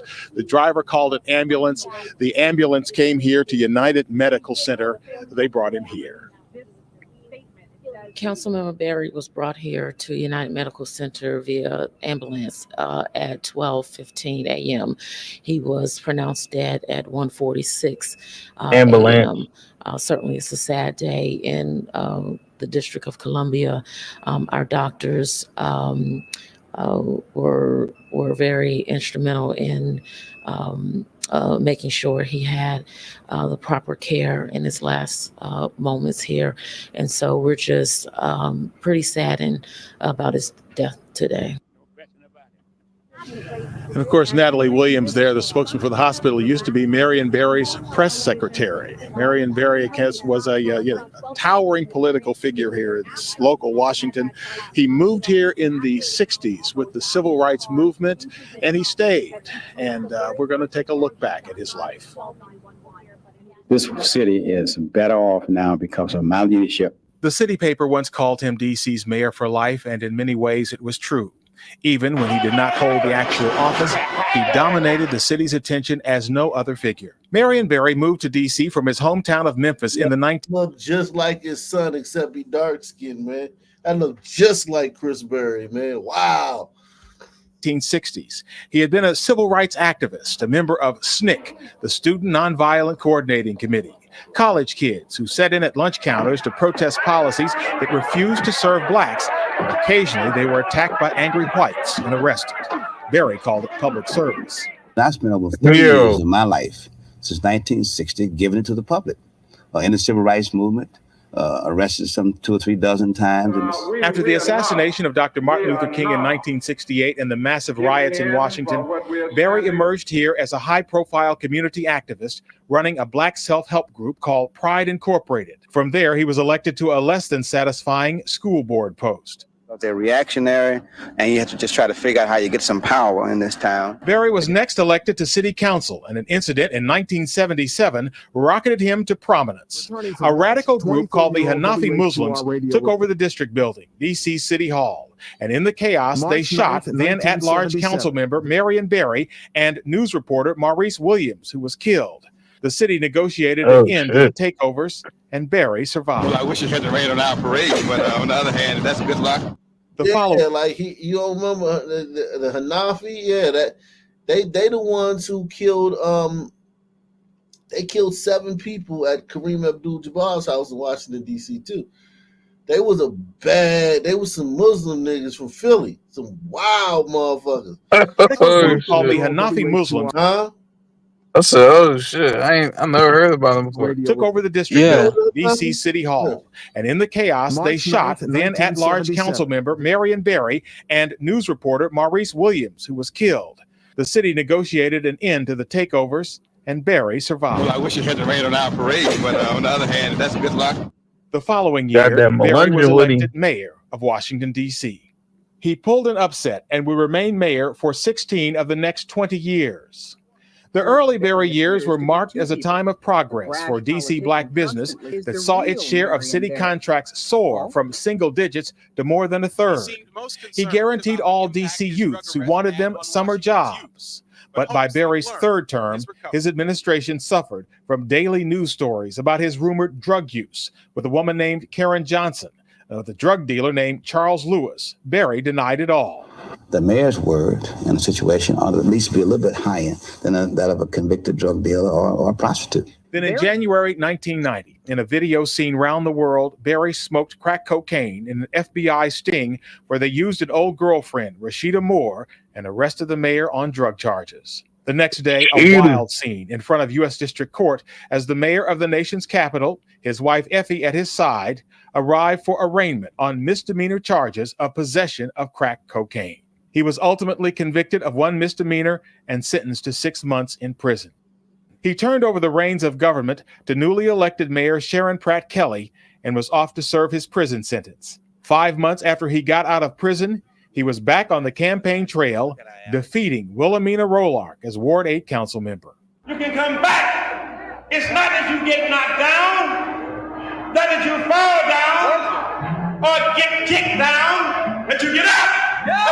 2 years after that, he was campaigning for his old job as D.C. mayor, and yes, he was elected once again. Striking was how he was loved in much of the black community. I love Marion Barry. He did a lot for us black people, and I will always vote for him. Also striking how he was loathed among whites, where his approval rating was 5%. I've hated him since the 80s, so. Yeah. Hating on. Couldn't stand him. They were just hating on that nigga because he was helping all his people. Hey, do you know if this son man will pull the son card? Because I could imagine if they were to ask Brandon Johnson about his crack smoking, he'd be like, "You only asking me that because I be your brother, man." Do you know? Well, I'm sure that they pulled that card, but it really, like, he got caught on tape.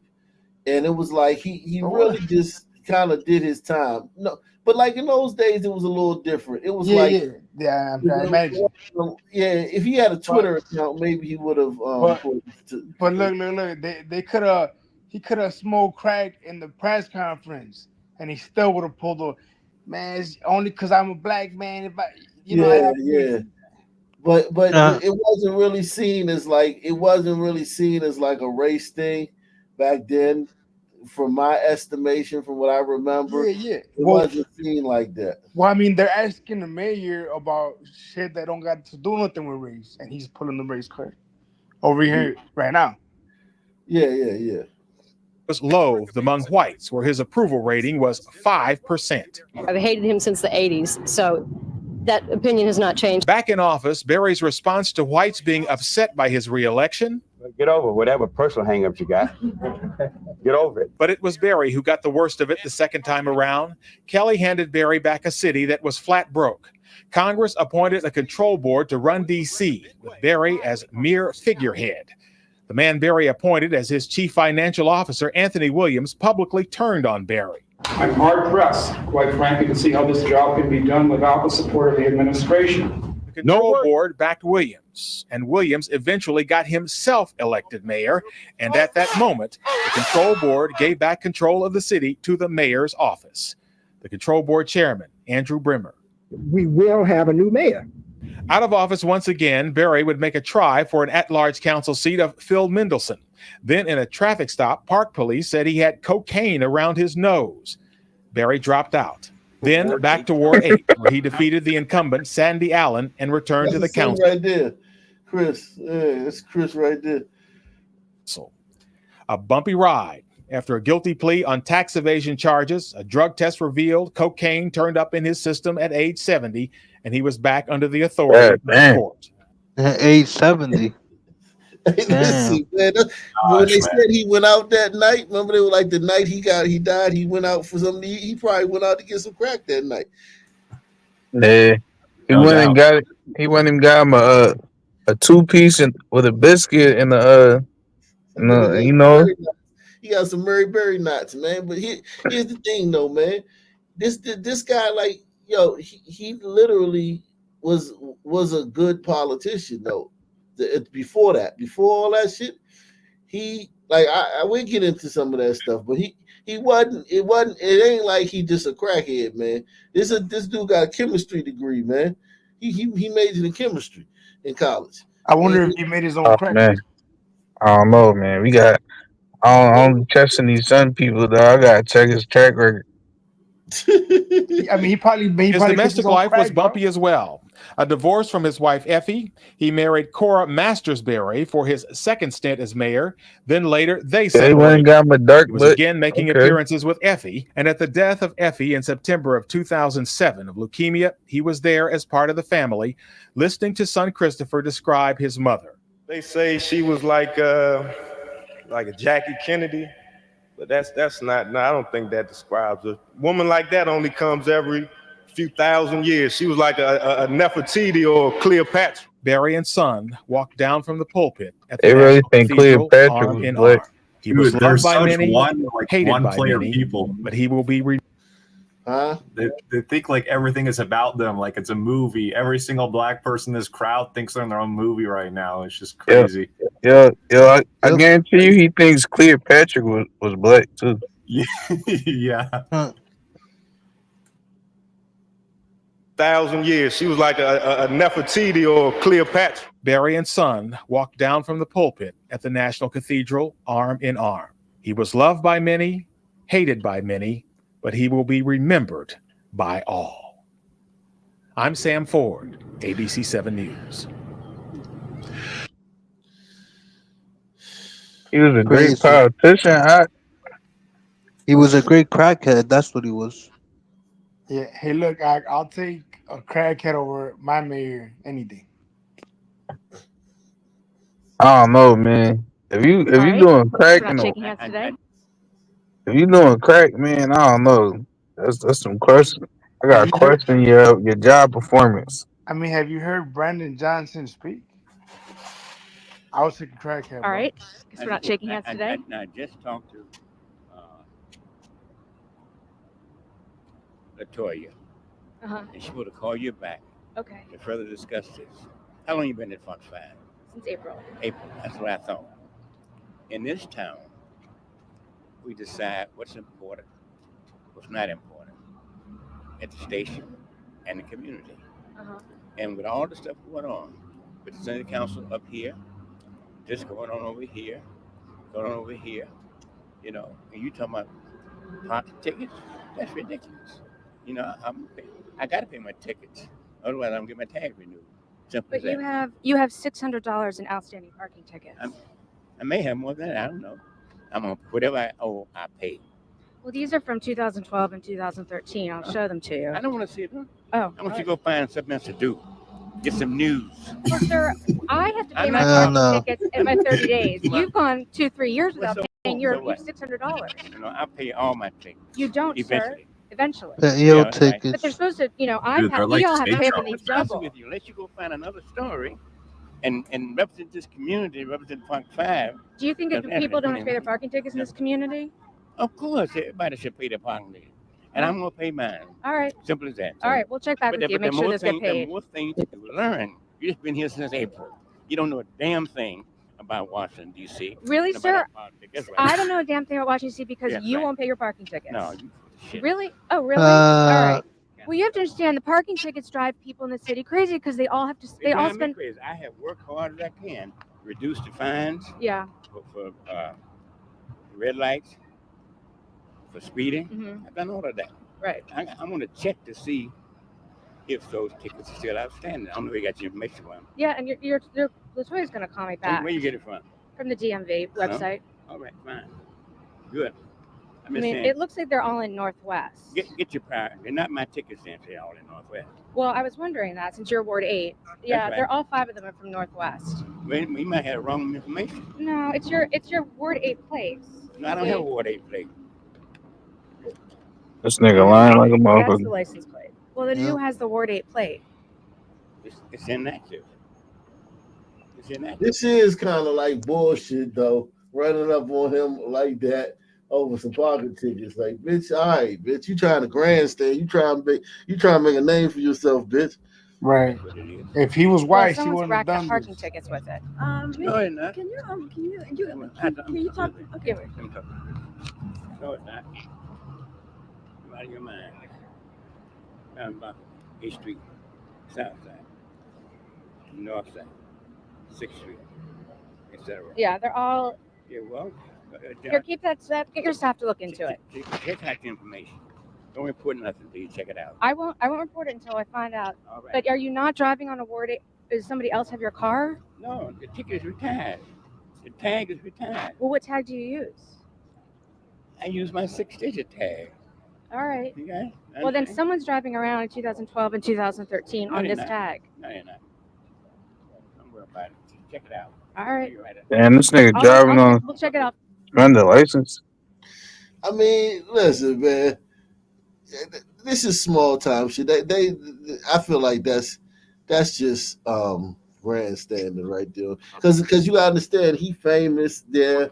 It's just a way to like get a story. Like, oh, he got they probably wish they could have caught him with some more crack, but you know, like, all right, we caught him on this. You know what I'm saying? It's kind of like that. You know? Yeah, they couldn't catch him with the crack because they ain't know he smoked it right before she pulled up. Right. Yo, look, if my mayor don't gotta pay his shit, then I don't gotta pay my shit. That I'm sure that's got a lot of people talking. The late Marion Barry's wife is suing the woman who donated her husband a kidney. Cora Masters Barry says that Kim Dickens is using Marion Barry's, quote, celebrity image to raise money. DCPO Chief Sam Ford is live in Southeast. He's got the latest on this one. Hi, Sam. Hello, Leon. Well, in this lawsuit, Mrs. Barry accuses Kim Dickens, who donated to Marion Barry a kidney, of unauthorized use of her husband's name, and she is seeking restitution for any funds that she might have raised. Of course, Kim Dickens' side has a different story. For someone to give you an organ and risk their life is significant. Morel Fauché is talking about Kim Dickens, the woman who donated a kidney to the late Marion Barry 5 years before his death, and who is now being sued by Barry's widow, Cora Masters Barry, for holding fundraisers for a kidney foundation that Dickens and Barry formed. Barry's widow thinks it's a money grab and a violation of the estate, her attorney says. Doesn't mean that his image can be used and exploited by just anyone without the permission and authority of the estate. He compares it to the Martin Luther King family's fight to control the brand of the civil rights leader. But Fauché, who's treasurer of the Barry Dickens Kidney Foundation, says it's personal. Dickens was there among Barry's closest friends after his death. Yeah, I loved him so much. Did Miss Barry give him an organ? No. Kim gave him an organ. Reaction from the public? I don't see nothing wrong with it. You know, I just feel as though his wife need to let it be. I can understand Miss Barry's view on that. I mean, you know, come on. Mrs. Barry's attorney says it's simple as state law. If you're going to use his image, his name, his celebrity, his likeness, then you've got to get approval and authority and license from the estate. Are you all going to cease and desist? Oh, hell no. We're going to fight. Barry and his widow, Cora, were living separately at the time of his death. Barry and Kim Dickens, according to Fauché, at one point had a romantic relationship, but not at the time when she donated her kidney. As for when all of this... Barry was fucking her. He's fucking a lot of bros, dog. I'll give him that, though. He was fucking out both fans' legs. Barry was out here case slaying.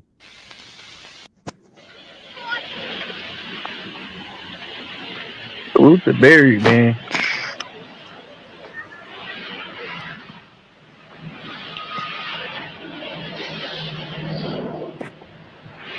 I would say the residents that actually live in the precinct are law-abiding. The everyday average working man, the respectable people, we have no problems at all. The only time they don't like you is when you catch them doing something they're not supposed to be doing. And all the time I've been here, I've never really had any problems with the community itself. I don't consider this, you know, riffraff and whatnot out here in the street part of the community. If you've got a job to do as a policeman, and you might get about 5% of them might give you trouble. And the other 95 don't give you much trouble because they know whether they're wrong. You hear this guy? 5% give you trouble, but 95% don't give you any trouble. On their right. And they know who you are. Let's get somebody on it then, I mean. Wait a minute, Bob.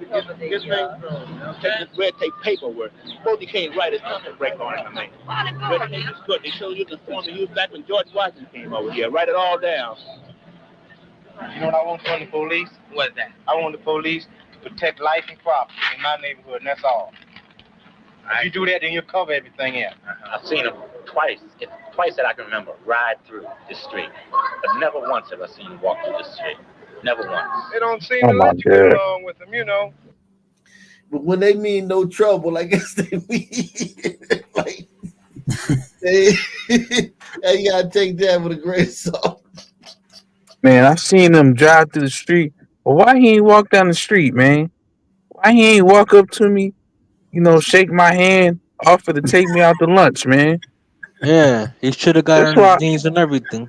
Yeah, that's why I hate all cops, because they don't walk through the street shaking hands and kissing babies, man. That's why I hate cops. Police stuff, sir, that's something I don't deal too much with, but as far as I can see and know about, it seems as though it gets along all right. As far as I know. I can't work with a Rose. Can't get along, man. I've been fighting Rose there since I was young. Yeah, and they still calling us niggas, man. The real man to ask is the hard-working, lower middle class, father of family black man who really wants it. He's the worst prey of crime than I am. The point is, the rod came through here and messed up everything. It burned everything. And that's what closed them down. The white boys run. They ran. What the?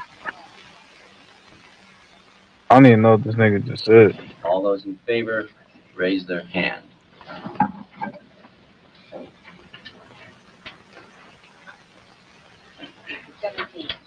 All those. Hit the like button, support the channel via PayPal, Cash App, or the Super Chat. Loot the Rabbit Hole Reviews. He says legalize, regulate, and tax prostitution.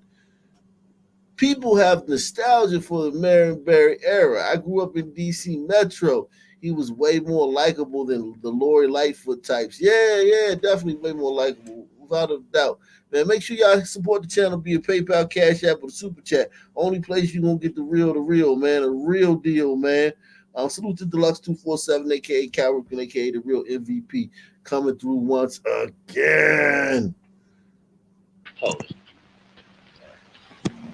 5. All right, the motion is carried. We'll proceed with the election of your chairman and vice chairman. First of all, I would hope that the chairman and vice chairman would work closely with the staff in doing such things. To our third meeting, and most of us are busy, and the thing is so simple. And I feel that the old business is simply what's in this letter. We haven't done this. And I'd also like to recommend that we ought to have a parliamentarian appointed by the committee so that all of us can quit playing games, because this is what we've been doing for the last 2 weeks. I would move that this committee appoint a committee from among volunteers. You know, it'd be helpful if the chair got a little chance. Out of order when you haven't heard it. We got a motion and an amendment on the floor. Hey. Should we Pilot program like it is, are we going to control it? And if we can't control it, I think we're running out of here. That's my personal I tell you, I am actually ashamed that these young people are in my generation. If I were to do some of the stuff these punks are doing out on the street now, my old man would kick my fanny up around my ears. Personally, I believe a police officer's job is to enforce the law as written, and not to be a sociologist or a psychiatrist. There's a heck of a lot of times when you've got to be, sure, but they should teach you the law. Here, somebody cold cocked him right here, put him at it, and this other guy around the corner, somebody hit him on the head. Jesus Christ. You mean that's what the firebox for? You all right, man? Well, I know it.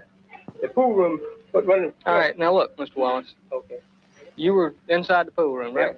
Yeah. You were playing pool. Mm-hmm. All right, what happened then? You were in there playing pool. Did somebody just walk up and hit you? Yeah. For no reason at all? Yeah. Knockout game. The first victim of the knockout game. OG knockout game victim. Yo, so we've had violence interrupters since the 60s. We have these gliders and the juice crew trying to negotiate with these people, but they just cannot be negotiated with.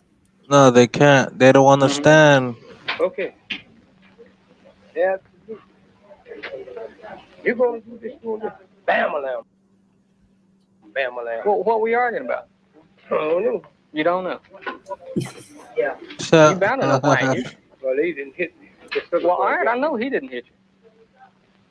But now you were standing there arguing with somebody. You say you don't know who he is, you don't know who he looked like, you don't know anything. He just hit you. Why? I think I'm running out on him too far. For what? I don't know why. You know, we're social fellows. What happened? Okay, Mr. Wallace, look. Come. Oh, you can come with me. Going in there with her right now. You can see it's hurting this glider's brain. I get it. People fail to understand that the times that we are living in now, because of the decisions of the Supreme Court, and then of course all these here, these here minority groups rebelling, and the majority of the people are frustrated to some degree. Policeman goes down the street and tries to make an arrest. Well, there's 15 people that are ready to jump on him. And in the situation at 14th and Euclid, that Mrs. Haskins had already backed me down the steps and back out onto the sidewalk and into the street. And all this time I hadn't drawn my service revolver, and I would ask people along the side of the street, will you help me? Will you help me? And nobody would help. They were all sitting there, they were clapping and laughing. And get him and all this. And then after I did draw my service revolver, I still kept asking, will you help me? Will you help me? And no, they sit there and clap and they'll laugh. And the first shot, I shot the woman in the leg. The first shot hit her. That should have stopped her. No, it didn't. I kept going, and then finally I fell and it hit my arm, and I shot her in the stomach then. But if they had helped when I asked them to, anyone, everything could have been avoided, because had someone helped, I would never have drawn the service revolver. None of the people actually stepped in and said, look, Mrs. Haskins, this is an officer, lay down your knife and behave yourself. Nobody ever did that. In that same situation, I can guarantee you one thing. If it ever happens again, I won't wait till I bust my arm before I shoot. It would do no good for those of us who oppose the project in one form or another to come and just talk to ourselves. So we invited Mr. Shallow, Mr. Morgan over for you citizens who live in this community to express yourselves the way you feel it. And I just sort of point to people and ask for comment. What confuses me is that how in the hell can you do in 1 or 2 days what the FBI Academy, the Secret Service, and all of this morass of travail that the Metropolitan Police go through for their training? How can you act as a panacea when they have failed? Now, both of you can wrestle with that, and I'm going to yield the floor to my brothers and sisters. Man, black folk talk different. Black folks. When did we forget how to talk? We use the English language, man. Yeah, I mean, these niggas sound, for the most part, perfectly, intelligible. But nowadays, these niggas sound fucking retarded. It feel like it was sometime in the 80s, man, when we forgot how to use the English language. Yeah, I feel like it had to be the 80s. Probably the late 80s. This project intends to do something that has not been done in any city in the United States. In other words, the 13th precinct police officers are already in this program, in training, in orientation, and being paid from the grant. That's right. Who is orienting them? Well, the staff was telling them about the project at the beginning. Incidentally, neither Dr. Raymer nor myself have ever been police officers. I believe your background, though, is in urban psychology or dealing with police problems in the so-called ghetto. No, I'm not a specialist on ghetto problems, so-called ghetto. I don't know what ghetto is. You gotta learn urban psychology for these niggas. Were you not influential in working with the presidential committees on crime and in the city? I was third in charge of the Kerner Commission. That's the riot commission. Oh, where did that take place? In the suburbia, Mr. Shello? No, that did not. Have you read? Before we get it back. get it back. This is get all a the government shit he agency. was doing, like mediating between niggas and the police, and you know what I'm saying. So it's like people like, you know, look at him like that. You know what I'm saying? More like that person than they do like, you know what I'm saying, the crackhead. You know what I'm saying? He could have been doing whatever drug Yeah. was out there. He snorting coke and all that shit back then. But it's like he got a long history of life that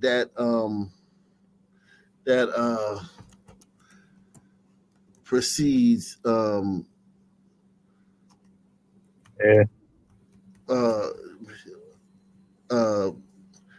That precedes This is the house in Washington, D.C., in which 7 members of a Muslim group were murdered yesterday.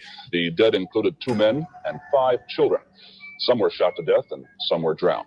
Washington police today are looking for 8 black men they say may have carried out a systematic execution. 7 persons had been killed in the early evening. 2 adults and a child shot, 4 children drowned in a bathtub. 2 other adults, both women shot in the head, survived.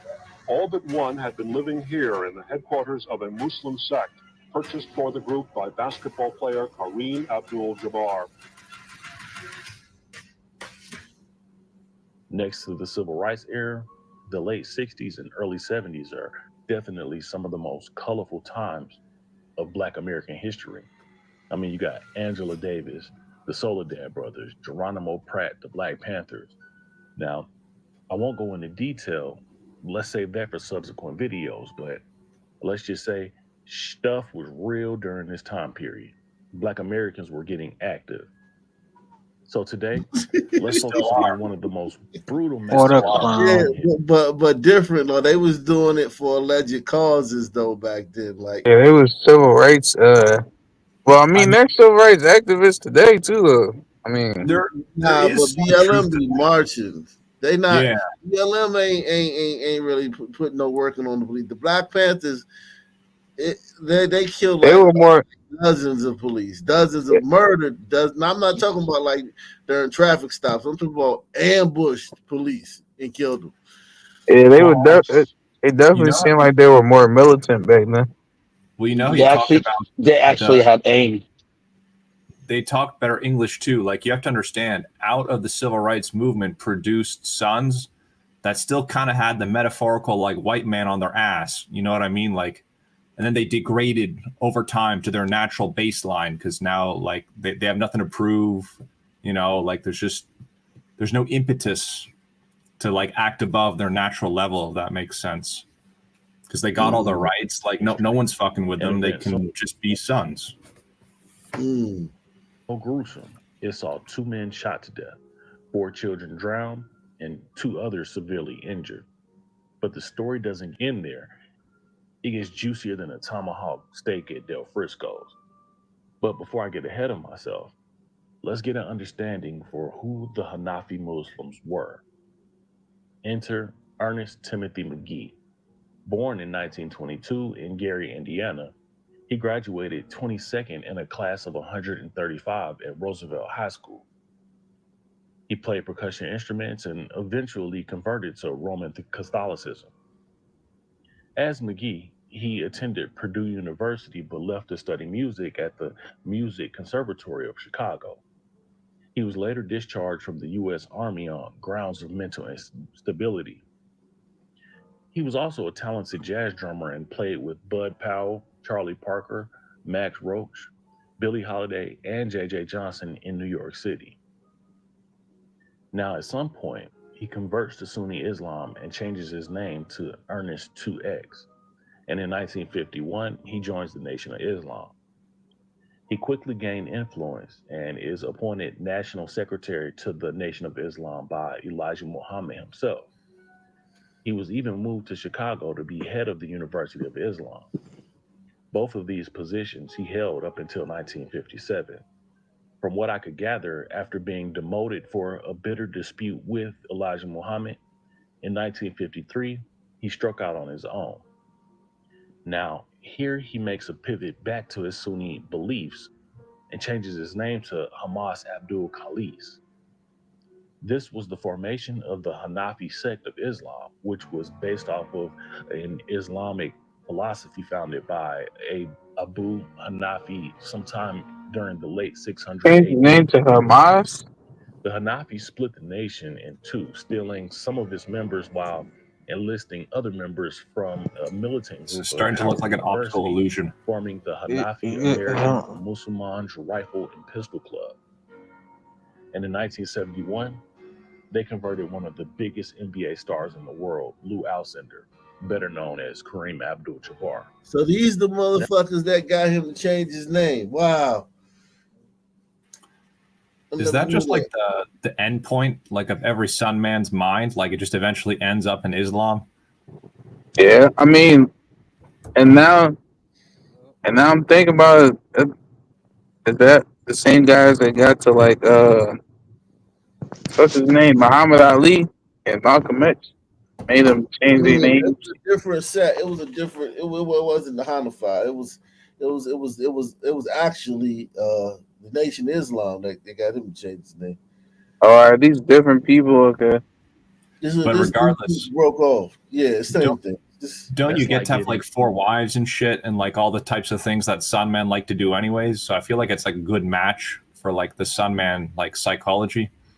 Well, it's also the African religion, even though it's a Muslim, it's a Middle Eastern religion. It's not white people. It's like a foil for Christianity. I wonder if you can legally have multiple wives like in Africa. Yeah, I mean, depending on what, like, yeah, the tribe or whatever village you from. Yeah, most you can have as many wives as you want. In the LeBron James of their era. Now, Abdul-Jabbar's conversion was shrouded in controversy, similar to the conversion to the Nation of Islam by Muhammad Ali. Now, the story goes, the nation attempted to recruit Kareem Abdul-Jabbar to the nation as well, with Abdul-Jabbar stating, "They visited me. I was taken to dinner by one of their ministers in Cassius Clay. I'll call him Cassius Clay or Cassius X, but not by the name of the prophet. He is not a Muslim." What? This signified the beef between the Nation of Islam and the Hanafis. He also goes on to state that my own decision wasn't influenced by Ali. I knew a lot of people that were in the nation and it just didn't appeal to me. You see, Abdul-Jabbar felt that Malcolm X and Sunni Islam was a purer form of Islam. Now, Hamas Abdul Khalis's form of Islam was different from the nation in that he did not believe in segregation and supported America and wearing the American flag on his lapel, also flying its flag in front of his home. And this I teach that Islam is for everyone and not just for blacks. That's why the American flag is out front of my house. I'm not going back to Africa. See, this So, my 1971, Kareem Abdul-Jabbar. that's my problem with these militant niggas, dog. Y'all want to be super militant, super pro-black, but then y'all don't want to like be around all niggas. Like y'all still want to be around the white men. Like y'all want to antagonize the white men, and not like feel like you have to like get the fuck away from them. White, they know that areas without the white man go south quick. It's not livable. Bar purchased a Fieldstone mansion smack dab in the middle of Washington, D.C. for $78,000 and donated it to Hamas Abdul Khalis and the Hanafis. It was a private home in the Shepherd Park neighborhood, which was a black upper class area in D.C. known as the Gold Coast. The house today is worth almost $2 million. The home would serve as the headquarters of the Hanafi movement, and by the end of 1972, its membership boasted in the thousands. Also in 1972, Khalis turned his efforts into discrediting the Nation of Islam. He circulated an open letter that referred to Elijah Muhammad as a lying deceiver and that he lured former dope addicts and prostitutes to monk-like lives of sacrifice that would lead them to hell. He sent this letter to over 57 nations. They was sacrificing people? that would lead them to hell. Oh, A letter that referred to Elijah Muhammad as a lying deceiver and that he lured former dope addicts and prostitutes to monk-like lives of sacrifice that would lead them to hell. He sent this letter to over 57 Nation of Islam mosques across the oh, country. okay. And in Oh, he's kind of 1973, he sent out a 3-page letter denouncing Elijah Muhammad and the black Muslims as false prophets and questioned many of their beliefs. Khalid claimed credit for Malcolm X's leaving the Nation of Islam. In a 1973 interview, Khalid said that he was teaching Malcolm X about Sunni Islam. Khalid states that he used to come to my house on Long Island and we would sit in his car for hours. He would meet me after he left the temple, never in public because he knew they were after him. He knew he was saying the wrong things. As mentioned earlier, Hamas sent the letter to 57 different mosques across the nation, one of them being the notorious Philadelphia Temple number 12, also known as the Murder Temple. Now, rest assured. What the? Yeah, I gotta look this up, bro. I've never heard of this shit. Man, sons, like they just sonify everything. Like these fucking murders don't really have all that much to do with Islam. It could have been son Christians, could have been two sons fucking owning a hot dog stand. Like they just go at it. He was talking shit about Elijah Muhammad. Yeah, but it's like they'll talk shit. Like they'll talk shit about anything. It doesn't have to do with Islam itself, really. I don't think in this context. Yeah. It was about Philadelphia Temple number. It was about him touching on little girls and shit. Yeah. Also known as the Murder Temple. Now, rest assured, the Muhammad Mosque number 12 will be the subject of my next episode. In addition to their members being associated with the death of Malcolm X, they are also accredited with being the driving force behind crime in Philadelphia's underworld and for their association with driving force of crime in Philadelphia's underworld and the death of Malcolm X. It's the Philly faction. God damn. We just come through the Black Mafia. Killing shit. Now, for speaking out against the Black nation, Mafia. Temple number 12 wanted get back. Ron Harvey, an associate of Temple number 12, recruited mosque/Black Mafia members and made a trip to D.C. to do recon on the Hanafi house and map out an escape plan. On January 17, 1973, John Clark, Ronald Harvey, James 77X, John Griffin, Omar Jamal, Theodore Moody, James 77X. Tribesmen. He look like fucking goddamn Bushmen. 7 Bushmen. Yeah. Yo, you know what's crazy about this shit? All these niggas back then and today, like they shit on like they convert to Islam because it's like I guess it's not the white man religion, and then they blackenize it. But yo, doesn't like the Quran got like some wild shit like about niggas like the devil is black or some shit like that, or has dark skin. It does. It's not like, I don't think it's like completely openly hostile towards sons, but like, yeah, it has some unflattering things for sure. Slaves, like sons are known as slaves, abd, and we're slaves in the Quran, yeah. All cause niggas dogs and shit. Okay. See, like, but these niggas never bring that up. Like, yeah, I mean, a lot of sons are ignorant. Like, Islam has been able to hide in plain sight. It's crazy because, like, the Bible doesn't got wild shit like. At least, like, at least it don't got crazy shit like that in there. The Old Testament does, but it's not specifically about blacks. Yeah, you're right. Yeah. Old Testament has a lot of stuff like that. Yeah, definitely. William Christian, Jerome 5X Sinclair, and Thomas Clinton traveled in 2 cars down I-95 to Washington, D.C. Now, here's where things go bad. The men devised a dubious plan.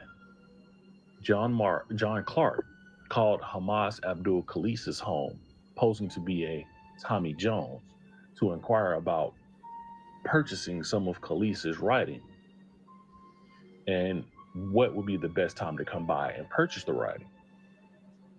Khalees's 22-year-old daughter and 25-year-old son fielded the call and told this Tommy Jones to stop by between 1:30 and 2 p.m. What John Clark, aka Tommy Jones, failed to find out was if Hamas Abdul Khalees would even be home at that time, which he wouldn't. He was out visiting friends. His first wife, Khadijah, wasn't at home either. She was out with her driver shopping. But inside the home, so the two people that they wanted to kill were home because they didn't ask when they called. They ended up killing 7 people that had nothing to do with it. I mean, you act surprised. Like their children, Amina, age 22, Daoud, age 25, Rahman, age 10, Hamas's second wife, Bibi Khalees, age 26, as well as 4 children under the age of 22 months. Now, right at 2 o'clock, Mr. Tommy Jones was at their front door to purchase the writings. Amina looked out the window to see 2 neatly dressed men with cigarettes behind their ears, which she thought was odd for 2 Muslim men. And because of Islamic law, she called for her brother Daoud to open the door because it was prohibited for women to do so. The men purchased 1 copy of the magazine and gave Daoud a large bill, causing Daoud to close the door in order to get change. When Daoud returned with the change, he noticed the 3rd individual. When Daoud attempted to close the door, John Clark, who was pretending to be Tommy Jones, pulled out a gun and put it to Daoud's temple. The 3 men then barged in the home screaming, "This is a stick-up," and ordered Amina in the dining room. Amina, Daoud, and the 3rd individual were forced in the living room on their stomachs and bound by their hands and feet. They were blindfolded with pieces of clothing. By this time, a total of 8 men had entered the home and searched for the other Hanafis in the home, while also searching for valuable items.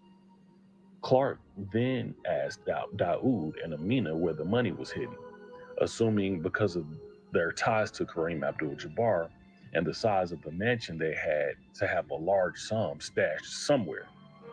As time went on, with no money found, John Clark ordered all the hostages in the basement. Realizing there was no money in the home, the men carried out their next, more sinister plan. Daoud was taken into the prayer room on the 3rd floor, where he was forced to kneel and shot in the head 3 times, point-blank range. It was then that John Clark turned his fury on Amina, asking why Hamas had written those letters about the nation and their leader, Elijah Muhammad, to which Amina responded, "My father knows what's best." From there, Amina was ushered to the same prayer closet and done the same way as her brother, with the shooter proclaiming, "This is what's best for you." Next, they set their 10-year-old brother Rahman on the bed, and he received the same outcome that his brother and sister had before him. After the little brother, one of the assailants realized Amina was still breathing, where he proceeded to put 3 more in Amina. Miraculously, the ammo was faulty and they never penetrated her, leaving a surviving witness. A few blocks away, Khadijah, his first wife, was at the grocery store when she realized that she had left her wallet at home. Instead of her going back home, her driver went instead and left Khadijah at the store. Not knowing the travesties that were taking place, when he arrived, he was attacked, bound, and gagged, and thrown in the laundry room, where he was shot twice in the temple. As the killers prepared a bath to submerge the babies, one of the assailants objected, saying that he wasn't down to eliminate no children. When he asked why the children had to receive the same fate, he was told they had to go because they had the seed of the hypocrite in them. Wow. As the upstairs bathtub was filling, the rest of the assailants went and unalived the remaining adults still in the home. One of them being Bibi, Khalees's second wife. She received 8 shots to her head, with one of them being lodged behind her eye, but miraculously, like Amina, she survived as well by playing dead. She witnessed all 3 of her babies being taken upstairs and placed into the bathtub and unalived, the youngest being only 9 days old. Now, still waiting at the store was Khadijah, Khalees's first wife, wondering what could be taking so long, as the trip should have taken no longer than 10 minutes. She left the store and went to the home of the friends Khalees was visiting. Khalees and Khadijah together traveled back to their home when they noticed an unfamiliar car in the driveway. Through the front KB in window, the back. Khadijah noticed an unfamiliar face, and when they tried to enter the door, they found it locked. When Khalees knocked, he heard a voice shout, "Who is it?" When Khalees inquired who the voice was, they responded, "Tommy." Khalees told Khadijah to go to the neighbor's house and call the cops. When the assailants finally opened the door, they tried to grab the Khalees, but he got away. Fearing that Khalees brought the cops with him, the assailants fled out the back door, leaving a trail of evidence behind. Eventually, all of the Murder Moss number 12 members were indicted on murder charges. Well, all except 2. One of the assailants, Willie Clinton, had died from leukemia, and Ron Harvey did the dash and was a fugitive from justice. Now, in light of the Murder Mosque's notorious history, court officials constructed a special courtroom complete with bulletproof glass and metal detectors. The trial itself was lengthy and lasted almost 50 days, including 100 witnesses and over 500 exhibits.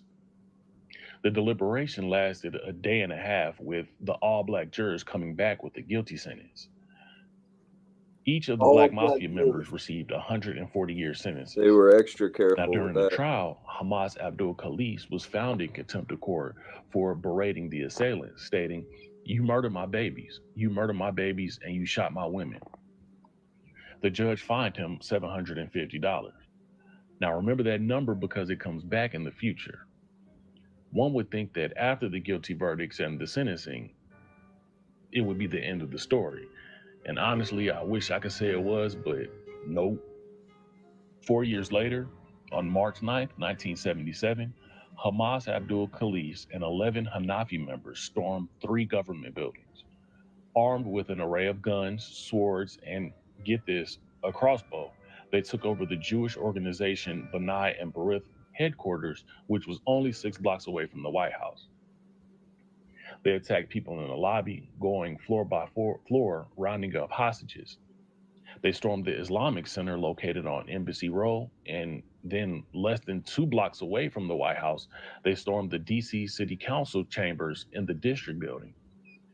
At the City Council chambers, Hanafi members took the elevator to the 5th floor, stepped into the corridor, and started blasting. There, they killed a reporter and wounded City Councilman Marion Barry, who would later go on to be the mayor of Washington, D.C. In all, Khalees and his followers held 149 hostages, killed 1 person, and wounded over 40 others. The hostage situation lasted for about 37 hours. The events were attributed to the 1973 killings at the hand of the Black Mafia, or the Murder Mosque number 12. Khalees was pissed over the fact that he felt that the punishments were weak for the Hanafi killers. Amina Khalees, Hamas Abdul Khalees' daughter, said the family was satisfied with the police investigation, but not with the judge who tried the case.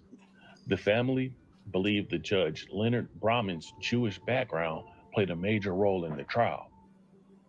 The Hanafis believe Brahman's heritage contributed to Khalees' contempt of court charge and to the resolution of the case.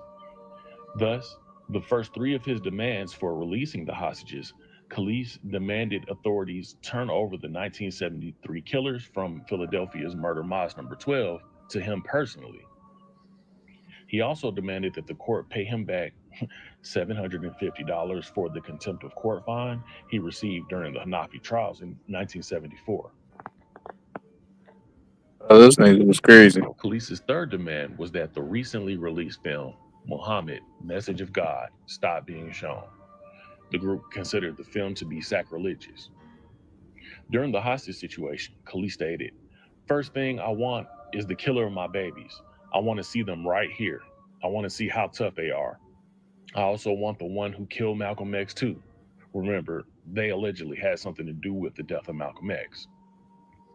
He also complained about Jewish judges letting criminals go free. One of his cohorts stated that Zionist Jews were behind the Black Muslims, or the Nation of Islam. Wow. He later repeated this line of reasoning at trials, testifying that he believed Zionist Jewish conspiracy was in place to take over the United States and the world. Wow. He was on to something.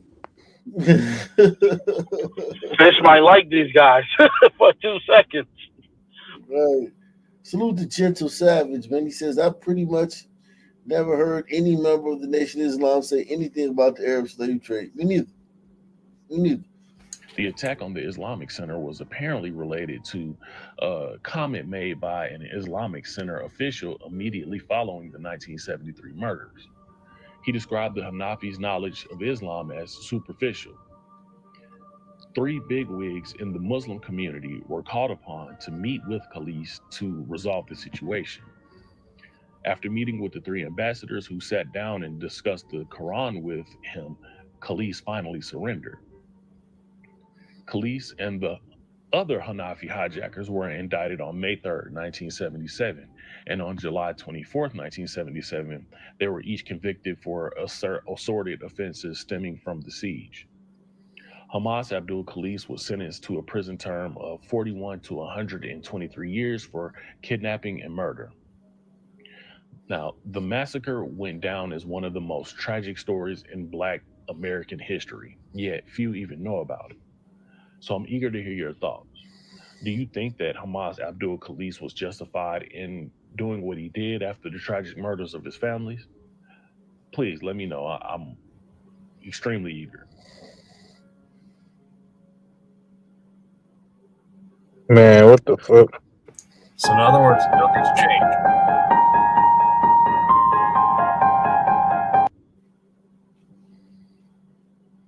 Good.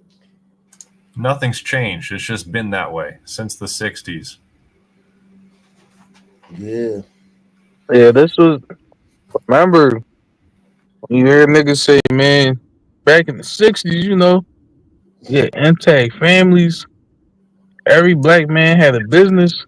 We had no kids out of wedlock. What'd you say? The gangs protected the neighborhood. Yeah, the gangs were. That's my favorite one. Yeah, that was the warrior class protecting the neighborhoods from white supremacy and these white supremacist race soldiers. Yeah, the more of these I see on the channel here, like these gliders in the Juice Crew have been working on the Sun like Forever project since forever, basically. Like they've been on it for forever. Yeah, definitely, without a doubt, man. So yeah, those Hanafi Muslims, man, they caused a lot of trouble, man. Talking shit about about Elijah Muhammad. He got the Philly Black Mafia to come down there and exterminate them. Man, you know it's crazy. They could just be like, man, those were our civil rights leaders back then. And just add no context. Like these niggas weren't fucking just complete savages doing all types of wild ass shit. But you know, they just get to be civil rights leaders. But when they were describing like the graphicness of those like heinous crimes, like I can't say I was surprised at all, if I'm being honest. No. Only on Fox tonight, one mother wants justice after her daughter was killed over the weekend during a dispute. It all happened in North Houston near the Greensport area. We have Fox 26's Leslie Delaspore where the shooting all happened.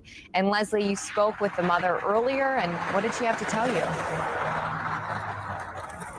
Yeah, I did. Dorothy Galloway says that she is heartbroken and is just trying to process her daughter's loss.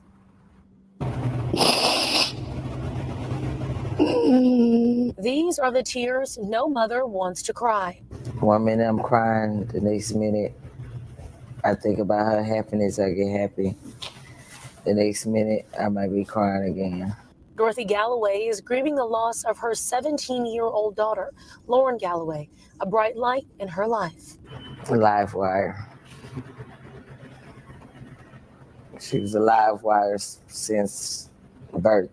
Always happy, family oriented. Everybody's. If you would have met her, you was gonna be auntie. And she was always happy. We gonna party. She loved music. She liked to rap. Oh, she was the best. I mean, since She I was a can't touch sister. her anymore, I just go every day. I want to hear her music.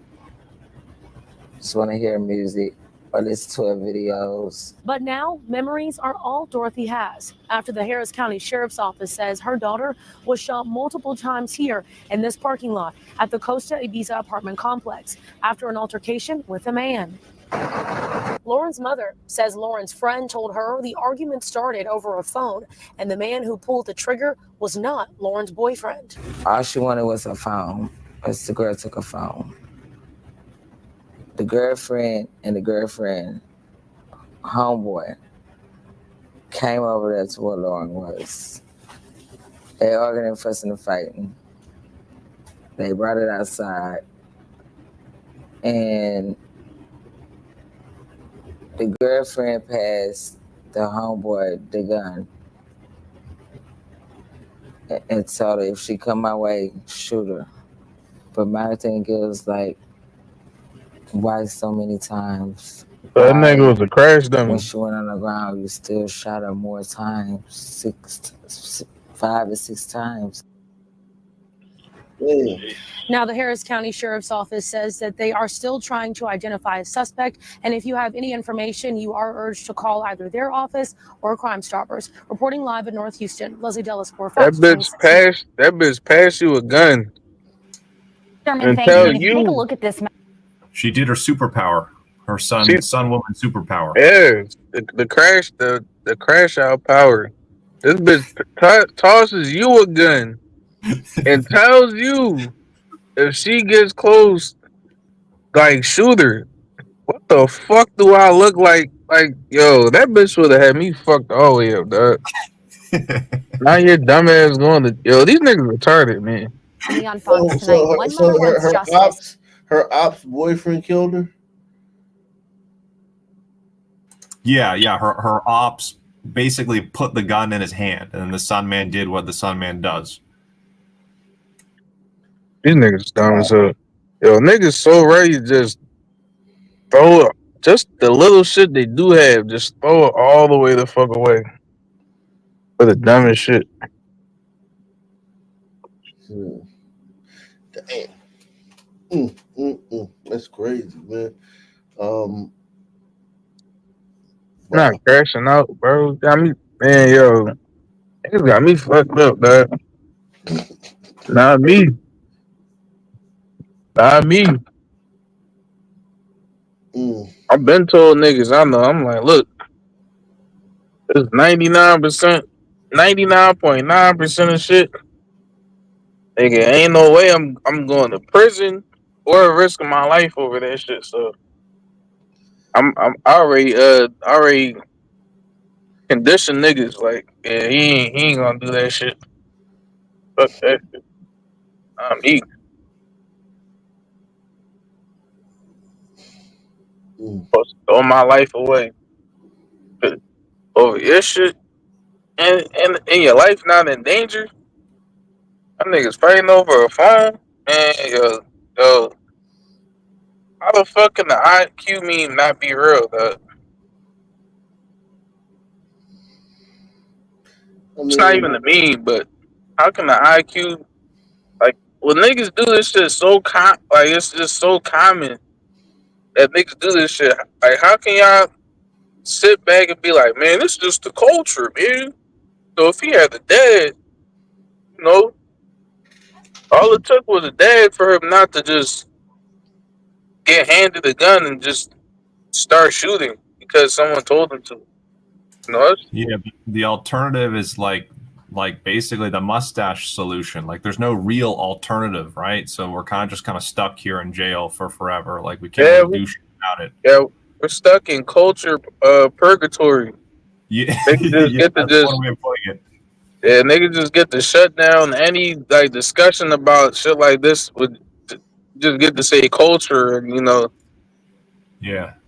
Like it just, how can it not just start to build like infinite amount of resentment? Because everyone else knows it's DNA, and even sons know that it's DNA. But then they just have this culture shield, so it's just like it's just it's like the culture shield is like impenetrable too. It's like a dishonest system, basically. Yeah, it's so many different things you get to just throw under that umbrella. Like you get to say it's the schools, and then you get to say no fathers, and then you get to say it's the guns, then you get to say it's the laws. Yeah, it's the Irish, poverty, white supremacy. It's basically like half of the gliders like fucking basically like attack the other half of the gliders from speaking against the DNA. So like it's a fucking frustrating system. And then if you even suggest that, maybe these people are different, like these people feel justified in just like dismissing your argument by, oh no, you're just a racist. You just hate black people. And if you say the bad word, they'll kill you. Yeah. Meanwhile, like you calling niggas violent and they'll call you racist. Meanwhile, these niggas, I heard Nick Fuentes debating like fucking like 5 people. It was like 5 black women and like 1 black dude. These black bitches was telling this nigga like you are justified in doing anything up to killing a white person for saying the N-word. And these niggas that be the same ones sitting around, man, we ain't violent, man. They ain't all of us. That's just a stereotype. That's just the media portrayal. Salute to Don Wrinkles, man. He says, thanks for all your hard work. This old school documentary is astonishing. Salute to you, Don Wrinkles, man. Yeah, I'm definitely going on a playback. Yeah, let's get what's going on now in Mayberry's fiefdom, man. Real quick, he also put on mayors like Coleman Young in Detroit and the mayor in Newark. Like Marion Barry is definitely a pioneer of all these black mayors. Wow, I didn't know that. That's crazy. Coleman Young, they say he destroyed Detroit. Breaking news that we first brought you at noon. Tonight, Prince George's County Police are searching for the person who shot and killed a man in a car. Dozens of shell casings littered a busy stretch of road this morning. This all went down near the intersection of Landover Road and 75th Avenue. It's in Hyattsville. Our Leslie Moreno joins us live from the scene. Leslie, bring us up to speed here. What have you learned? This was never called Hyattsville before. This was always called Landover. That they changed this to Hyattsville. That's crazy. Hey, Simone, good evening. Yeah, that shooting happened here behind me, as you mentioned, at a very busy intersection right across. You can see over my shoulder that funeral home. I spoke with an employee there. He says they were in the middle of a funeral when those shots rang out. He tells me people ran and ducked for cover. Take a look for yourself here. We counted at least 60 evidence markers. The Prince George's County police officers were told they were first called to the 75th Avenue of Landover Road here just before 9:30 this morning. When officers arrived, they searched the area and found a man shot inside that car. Detectives spent all morning combing through the area and talking to witnesses. At this hour, the identity of the victim is still unknown. Detectives, however, say they don't believe the shooting was random. We do know so far that we are looking for multiple suspects that arrived and fled in a vehicle, but we're still working to determine the lookout description of that vehicle and the suspects.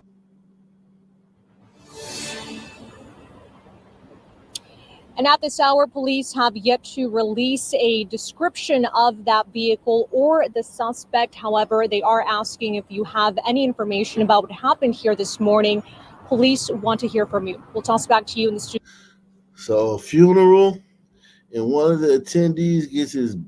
Police from the scene Jimmy in of the a bit, deadly I shooting think. in Landover. News 4's Dominique Moody is live with the latest on what has happened there. Dominique, good morning.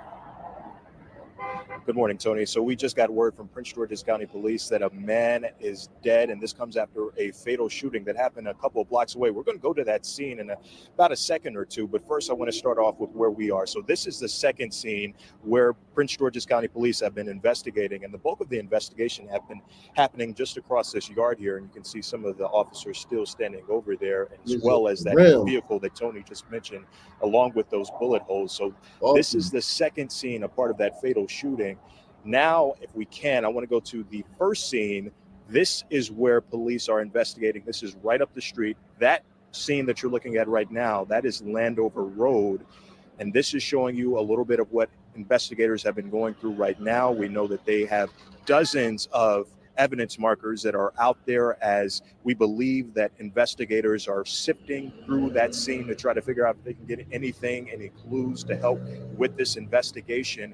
We also know that at the Landover Road, that is actually at the bottom of a hill where a funeral home is. So we're still trying to work to confirm if that funeral home, if at all, is involved in this scene and this investigation. We also have video, again, of those bullet holes of that car that police have been kind of working through, trying to see if they can get any evidence from that car. We believe that that is the car where that male victim was shot and then later arrived here at this scene. So at this moment, we know that a man has been confirmed as dead, who was shot, and we believe from Prince George's County Police drove over to this scene and ended up at this gate where we are seeing officers still here, still working through that car, and that is where we believe that the victim. Wow. PG County, man, it's cracking out there, man. The PG County. You know how they have those broken window laws? You know, broken windows policing. Yeah, broken windows policing, where like if you don't take care of broken windows, you can just see the neighborhood goes down in a spiral. If you back up a little bit, you check the spelling on that sign. Look at the way they spelled the word ready. REDDY. Is it any wonder there's shootings going on in this neighborhood? I mean, come on.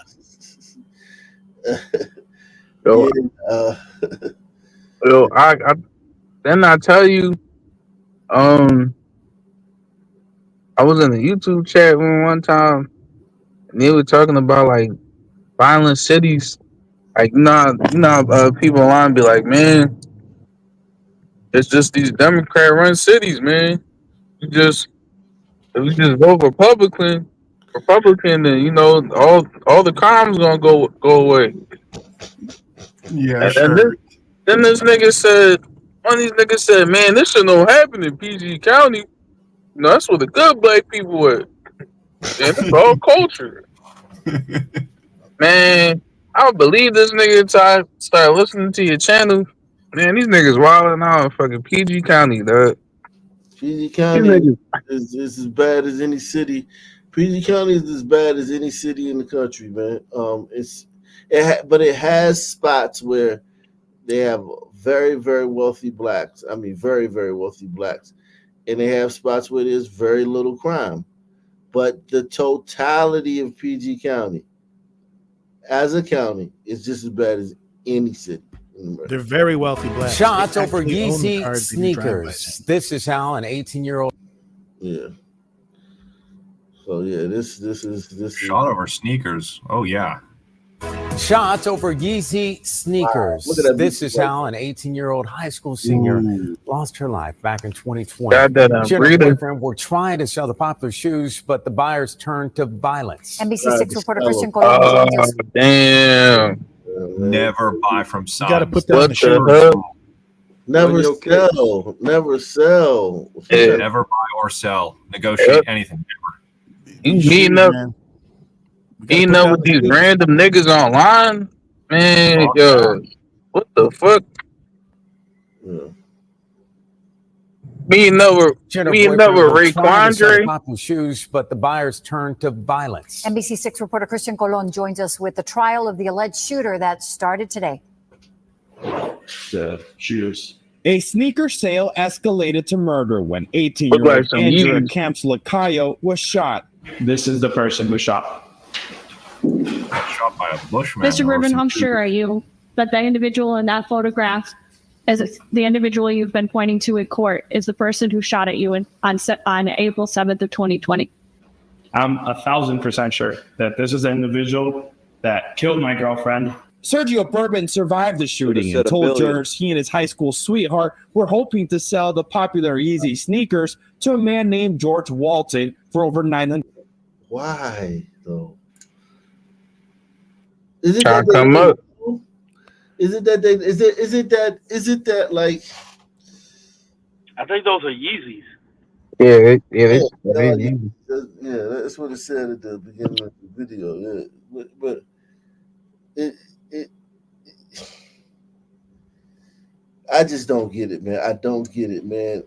It makes sense, because like we are so encouraged to like disregard our initial instincts about Sun people, which are fucking correct.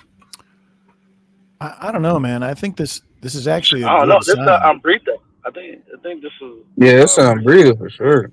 She gotta know better. This is a good sign. I was led to believe that Sun men don't know how to use computers, but apparently they do.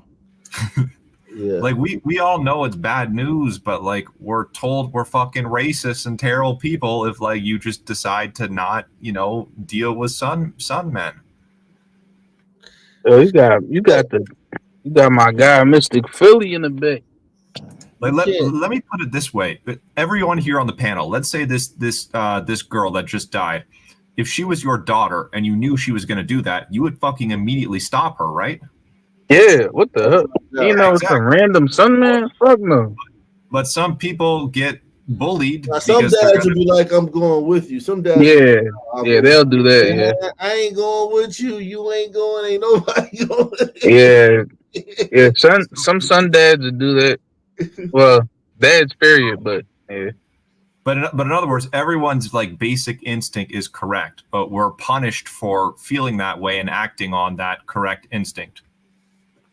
Yeah, I get it. No, and listen, man, I'm not. I 1,000% believe that that's true. All I'm saying is that fine, but you the one that's gonna be dead. So it's like, so what people? You know what I'm saying? Yeah, you ready to die for your ideology? To be basically, yeah. I mean, that's basically what we're saying. What I'm saying here, like people are that fucking afraid of like being outcasted that this shit happens to them. They get shot over some sneakers. Yeah, no, I agree. Let me. Their Yeezy sneakers to a man named George Walton for over $900. He was the first person that came to the vehicle. Bourbon claims Adrian Cosby, the man on trial now, randomly approached to kill. Was that it? What did he Yo, do? look at this nigga, He man. shot and killed my girlfriend and tried to kill me as Jesus well. Christ. Bourbon drove Randomly off from the approached shooting, to but stopped kill. on the side of the road as Camps Lacayo was quickly losing her life. She was going in and out of consciousness. And so Oh, nah, shit, I was ladder. trying to look to see, because you were saying that she was shot, and I was trying to see like where it was, and just telling her to skate with me, that help was on the way. Sergeant Jenna Parmenter remembers finding the teen and hearing her cry for help. She asked me if she was going to be okay, and then she faded back out and closed her eyes. Cosby faces murder in the first degree, along with attempted murder for So this nigga just walked up and started shooting. He didn't even say, yo, like, pull it. Like, this how, like, blood, we got caught with, dog, these niggas be bloodlusting, dog. This is a bloodlust. Because he could have pulled the gun out. He probably could have just robbed her. Like, what the fuck she was going to do? Say no? I don't shoot anyone over shoes unless I'm certain they're going to fit, too. He didn't even try them on. Indeed. Help. She asked me if she was going to be okay. And then she faded back out and closed her eyes. Cosby faces murder in the first degree, along with attempted murder for shooting at Bourbon. And Cosby denies being the shooter and hopes for a different outcome than his co-defendant, who, despite not being the shooter, was found guilty and sentenced to life in prison. Cosby's trial continues tomorrow. Yeah, if the not shooter got sentenced to life in prison, man, your goose is cooked, my man. Your goose is cooked. Man, wow. Like just pull up and just kill someone. Man, these niggas different, bro. They weren't even Jordans. He got everybody a life sentence because they probably were just going to rob them. And he pulls up and kills everybody, and everybody gets a life sentence. Bloodlust. They have a bloodlust, man. That's son haggling is what that is, you know? You just shoot them and take it. That's haggling. Table. No podium. Hi, how are you? Hi. We have a court reporter here, so I'm going to ask you to say your name and spell your first and last name for the court reporter, and speak slow and clear so she can get record everything. Go ahead. Kenesha Ballard, and it's KENNESHABALLARD. All right. Ms. Ballard, what would you like to do? So I wanted to, can I face them? Sure. Okay. So everyone, I met Addison. Look at him bugging. 12 years old. We did a lot of things we probably shouldn't have did, right? But we also did a lot of great things like go to church and pray. We tackled life together. I don't know you. She didn't know you guys. She loved people, especially bums. She did. She loved crackheads and bums. She loved everybody, but especially you too. So I just want to say, may God have mercy on your soul for taking someone away from me and their She loved crackheads and you guys did something so heinous, so disgusting in front of her kids. You smirk at me. You're smirking out, and you guys have kids. I just pray that God have mercy on your soul, and whoever called you to do this, I pray He have mercy on them too as well. That's all I wanted to say. Allison was a great, beautiful woman. I can't see anybody doing anything to harm her. So, unfortunately, I watched her give birth. I watched her grow. We grew together, and I couldn't ever imagine that at 29 years old, when we were just at Memorial and Brush High School, planning our 30s and 40s, that she wouldn't even see it. I couldn't even imagine. And to be taken out by somebody that she didn't even know, stalked, and just outright disgusted. It took, I don't know how many of you guys. She was a very powerful person. And understand, you guys will live with that for the rest of he's your like a life. statue. Your kids will live with that for the rest of your life. That's all I have to say. This look here, this mean mugging, like this is the problem in a nutshell, basically. Complete disregard for anything. Just doesn't give a Two men convicted in the killing of a Cleveland mother in front of her children will spend the rest of their lives behind bars. Tonight, we're hearing from the judge and the victim's mother. Matt Rascone has more from inside the courtroom. True justice in this case is beyond the reach of this court. The facts of the case are disturbing. It's a nightmare. What my daughter experienced is sick. 35-year-old Alontes Beasley and 50-year-old Jamar Skanes didn't know Allison Appling France. The state says they were hired to kill her. You sold your lives. On January 10th, the men stalked 29-year-old Allison for more than 8 hours at her home. They followed her to the store, and when she returned, Beasley shot Allison 17 times in front of her 8 and 10-year-old daughters. These little girls cannot live in fear that someday you're free in this world. Beasley declined to speak in court. I am terrified of what's going to happen because I am not a killer. Skanes apologized for what Beasley did, but claimed he was only there to get a ride to work. No, I had no idea. All this was going on. I was in the wrong place at the wrong time. Judge, They stalked him for 8 hours. Nah, if you was with him the whole. No, listen. If it depends on the timeline. I'm telling you, it could happen like that. It could happen like that. Like you could pick up. I got caught in a car that was a stolen car, and I didn't know it was stolen because my homeboy had it, and he was letting me drive it. But he had gotten it from a crackhead, and the crackhead had reported it stolen. So I mean, like, things happen. But if I just want to know how long he was with that guy, you know what I'm saying? How long he was with the guy? Because like you could definitely get caught up in some Sunman shit just being a Sunman. But I don't believe. I think 8 hours though, that kind of puts it out of the. He didn't get in on like hour 7:55 minutes. Yeah, exactly. That's what I want to know when he got it. But you can get caught up in some Sunman bullshit, and you can easily. I can't tell you how many times Sunmen done got in somebody's car with some shit. The police get behind them, and then Sunman stuffed the shit under the seat, and then the police pull everybody out the car and find the shit. Whose shit is this? And the Sunman, whose shit it is, don't want to take the hit, and everybody go to jail, and they got to sort it out through the court system. It got to be adjudicated in court whose stuff it was. Yeah, man. The Sun car. That's a real thing for sure. I get that for sure. Yeah. Beasley declined to speak in court. I am terrified of what happened because I am not a killer.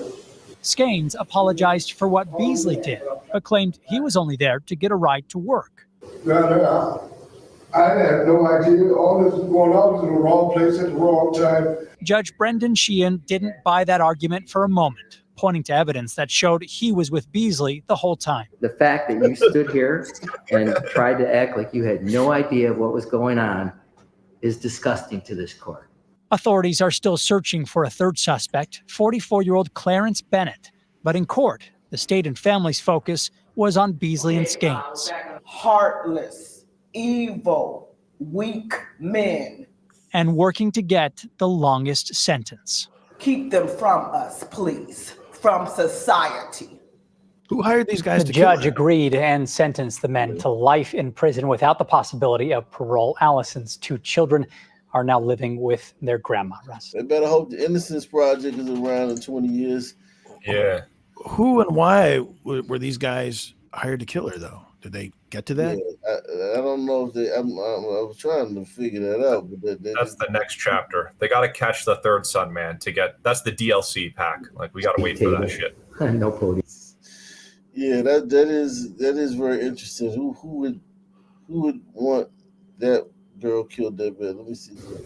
I don't know. If someone has 3 people trying to kill you, maybe. Yeah, that's some. Is this it? Queen's Assignments? No, that was this assassination of Cleveland mom. Man, got a phone. Yeah, who the fuck? Why would somebody go through all that to kill just some random chick from Cleveland, man? That's a lot to go through, man. No, An apple. it's definitely a backstory behind this. Could be a neighbor dispute, a dirty look during church, anything. Yeah, it's a dispute. Like it's not some real shit like that glider in Mexico with all them drugs. Like the dirty look. Yeah, it's over some Sun bullshit. Because in this case, the witnesses were her own kids who saw this all happen right in front of them. It's a dirty look. And the driver as well. But if you just stopped with what they had to say, you would only be getting what they did in getting all of the video evidence in this case, in getting these cell phone extractions, and getting the DNA, getting the video, seeing that the killer in this case touched a very small but unique spot on that vehicle, getting a swab of that and finding that that indeed was Mr. Beasley, one of many pieces of evidence. Hold on. What is it? Allison Appling France. Okay. Allison.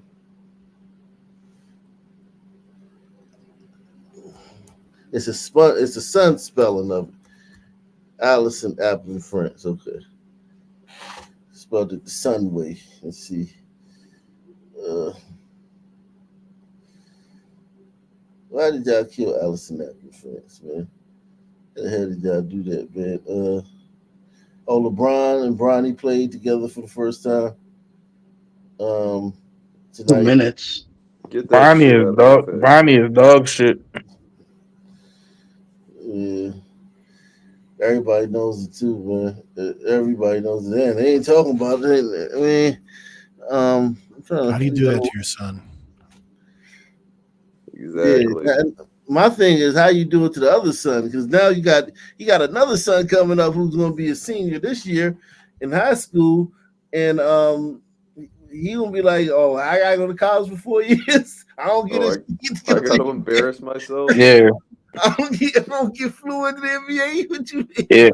Yeah. Bronny averaged like 4 points in college and got drafted. He's Like, actually, I heard the younger brother's actually okay though. Yeah. But he ain't no NBA. Like I seen him play. He's just taller. He like Bronny went from 6'4" to 6'1". Yep. Yeah, that shit was crazy. At the combine, and so it's like Bronny, the other one probably 6'3". Like they don't got their dad's height. Like it happens like that sometimes because the kid's got a mom. Yeah, Brian ain't think long term, though. If I was Brian, I would have got with a purebred dark butt from the motherland, having some strong ass African athletic freaks. But Wembanyamas. Yeah. If his plan was to force his sons into the NBA, then like he clearly failed his sons by not having a taller wife. Yeah. Yeah, but you don't need a taller wife all the time. Like all this thing is the dad only needs to be tall. Like I mean, or one of the parents need to be tall. It is kind of freakish that neither one of his sons. I mean, they're both tall. It's just not like it's not. They're tall like a regular dude tall. They tall like I'm tall, but they not tall like NBA tall. Like when you on that court with them other dudes, you realize that 6'2", 6'3". Yeah. It is not tall at all. That shit is Yeah. Steph Curry, like I saw a video of this nigga walking in the supermarket. This nigga was bigger than everyone, but he looked so small on the court. Yeah, Steph Curry's a giant in real life. But you know it's But you know it's crazy. Like, you know how niggas say white privilege, white people got all this unearned all this shit they didn't earn. They just got it because they're white. But them same niggas running. I think it was well earned. Sorry. No, but I was just trying to say it's funny how these same niggas they'll defend Bronny. They'll be like, man, you know, nepotism. He's LeBron's son, so white people do it all the time. That's what I heard them saying. White people. Yeah, it's like, man, they ain't doing nothing nobody else. But I thought you guys didn't like that though. That's I hate when they try to. You guys say this is a bad thing, but now it's not. Like now it's cool. It's kind of like the OJ murder. Nepotism is undefeated. I mean, I did it too with nepotism. I knew somebody got me my job. It happens. So what? But my thing is like, stop complaining about privilege, nigga. Just go get some. If privilege isn't bad, then stop fucking complaining about this shit. Everything is privilege till it's the guy that you like. This is just crazy though. This thing with Bronny is just because these fucking cheeks. Like he shouldn't even be in the G. He might not even be viable for the G League, bro. I was thinking trash. that too. I was like, yo, if they send him back to the G League, right? Because the G League is like like playing with other guys that Minor league. who Minor nah league. dudes that was averaging 20, but like at like San Jose State or Loyola or at what I'm saying. Gonzaga. But yeah, these are dudes that only 60 dudes get drafted every year, and 30 of them from overseas. So basically, only 30 dudes out of all the college get drafted every year, right? So you got the rest of them niggas who graduated, seniors or whatever, and the ones who didn't get drafted, vying for those G League spots because you got the dudes that's already in the G League. Everybody don't make the G League, right? So you drop him down. You say, all right, this is great. You played with your dad. All right, now it's time for us to, fill that roster spot with a real, NBA caliber player. We're going to send you to the G League. And then, what I'm saying, we're going to bring you back up. But here's the thing. He go to the G League, right? All eyes going to be on him at the G League. Let's say he go to the G League and have the same type of career he had in college, right? Average 4 points. Let's say he averaged 4 points in the G League. How can they justify bringing him back up? Yeah, he's toast either way. They can't. Yeah, He can't. If he averaged 4 points in the G League, they can't bring him back up. But he would dominate in the WNBA. No, oh yeah, that's true. That's true. Bronny, the best player ever.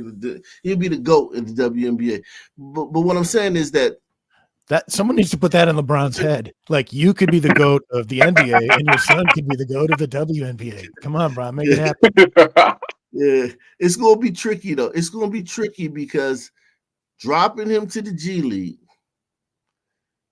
which they're gonna have to do, like, because that roster spot is gonna have to be filled by a real NBA player, man. I mean, during the season, because Bronny still want to win, right? He still want to win, so that roster spot going to be filled by a player. I don't know, man. To the G League, it's forever. The G League is forever now. He's gonna go down to the G League. If you think people are targeting him in the NBA, could you imagine those wolves, those fucking like snakes? The G League is nothing but a bunch of dudes that have cut their left nut off to get to the NBA. Yeah. Got your eye out. You got a bunch of niggas that been in the G League for like 8-9 years, bro. They're hungry to get a spot. Yo, he gonna average like 1 point a game in the G League. Yeah, he'd be lucky to get his college averages. And it's all dudes that's better than him. Like, it's not like, oh, he gonna go down there and he gonna be good. No, that's not giving it up. No. I would bet that every dude in the G League is better than him. I think this makes him son father of the year that he was able to get his kid this job. But my thing is, if we all know that, right? I think LeBron is shrewd. I don't think he's gonna let his son get his ass whooped in the G League and then like get roasted. How can he stop? How can he control? He's like, what if he can't control it in the summer league in the preseason? He couldn't control nothing in the summer league or the preseason. How's he gonna control what happens in the G League? No, I'm saying I don't think he's gonna let Brian his son go down there and get it like really exposed. This gonna be the 12th man on the end of the bench, not playing every night. And injuries happen. Here's the thing, though. This is the thing you understand. Through the course of the year, injuries gonna happen, right? Unexpected things gonna happen. Anthony Davis gonna get hurt, right? He gonna get hurt. People, you may have a rash of injuries, right? Like, say you lose 2 guards, right? Let's say D'Angelo get hurt, and then the guard behind him get hurt, and they both out. D'Angelo out for a month, and the other guard is, let's just say, he day to day, right? But they're gonna need the further testing. So now you got 1 guard on your roster, right? And Bronny, you got 1 guard. Oh damn! Yeah, right? you fucked up. Yeah, you fucked up. Bring up because remember, you still trying to win, right? Yeah. Allegedly, still trying to Yeah, win. you gotta bring up another person on a 10-day contract just to bridge the gap. So while you bringing the other person on the 10-day contract, you gotta free up a roster spot, right? Yeah. So then you move Bronny down to the G League. What you gonna have him not play? You gonna have him just sit? You gonna move down to the G League and have him not play? And then because if he play, he gonna go out there. He gonna listen, man. I'm telling you how it go, man. It's a Shark Tank down there, man. You got dudes that literally know. Looking at this situation. Think about if you're an NBA player, you're looking at Bron, you're like, damn, this is fucked up that he's in the NBA with us. You got dudes in the G League like that dude's in the NBA without us. You know what I'm saying? Yeah. They got a whole different mentality. They like, yo, that dude in the NBA, and I've been down here struggling. I'm 10 times better than him. It's different than a dude just being like, oh, look at Bron. Bron got a little son on the fucking bench, man. That nigga suck, man. Laughing and shit. I'm a millionaire. I'm just sitting here laughing at Bronny to where I'm like, literally, I'm like a thousandaire and shit. And Bronny got a fucking $17 million contract. And I'm down here and I got him right in front of me.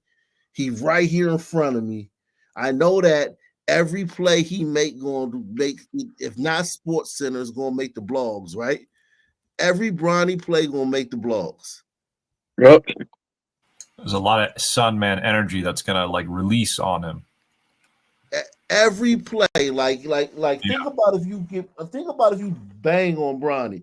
Think about if you put Bronny on skates. You might not make Sports Center top 10, but you gonna make all the blogs. Yeah, you gonna make Twitter top 1,000. Every joint gonna. Yeah, that would suck. I would not want like a bunch of. You don't want like a bunch of jealous like 6'10" Sun Mans that are like, crazy, like trying to like just bang on you like that because you're LeBron's son. Like that's not a fun position. Yeah, you don't want that for sure. Yeah, and it's not even that they jealous. I can't even call dudes in the G League jealous, man. Because like, yo, think about it, man. Like you got dudes from Duke, Indiana, Kentucky, that's in the G League. Everybody's not gonna make the NBA. You got dudes that was putting up numbers at North Carolina. They in the G League. For real. Yeah, you got to be playing the person who was one away from getting legitimately drafted.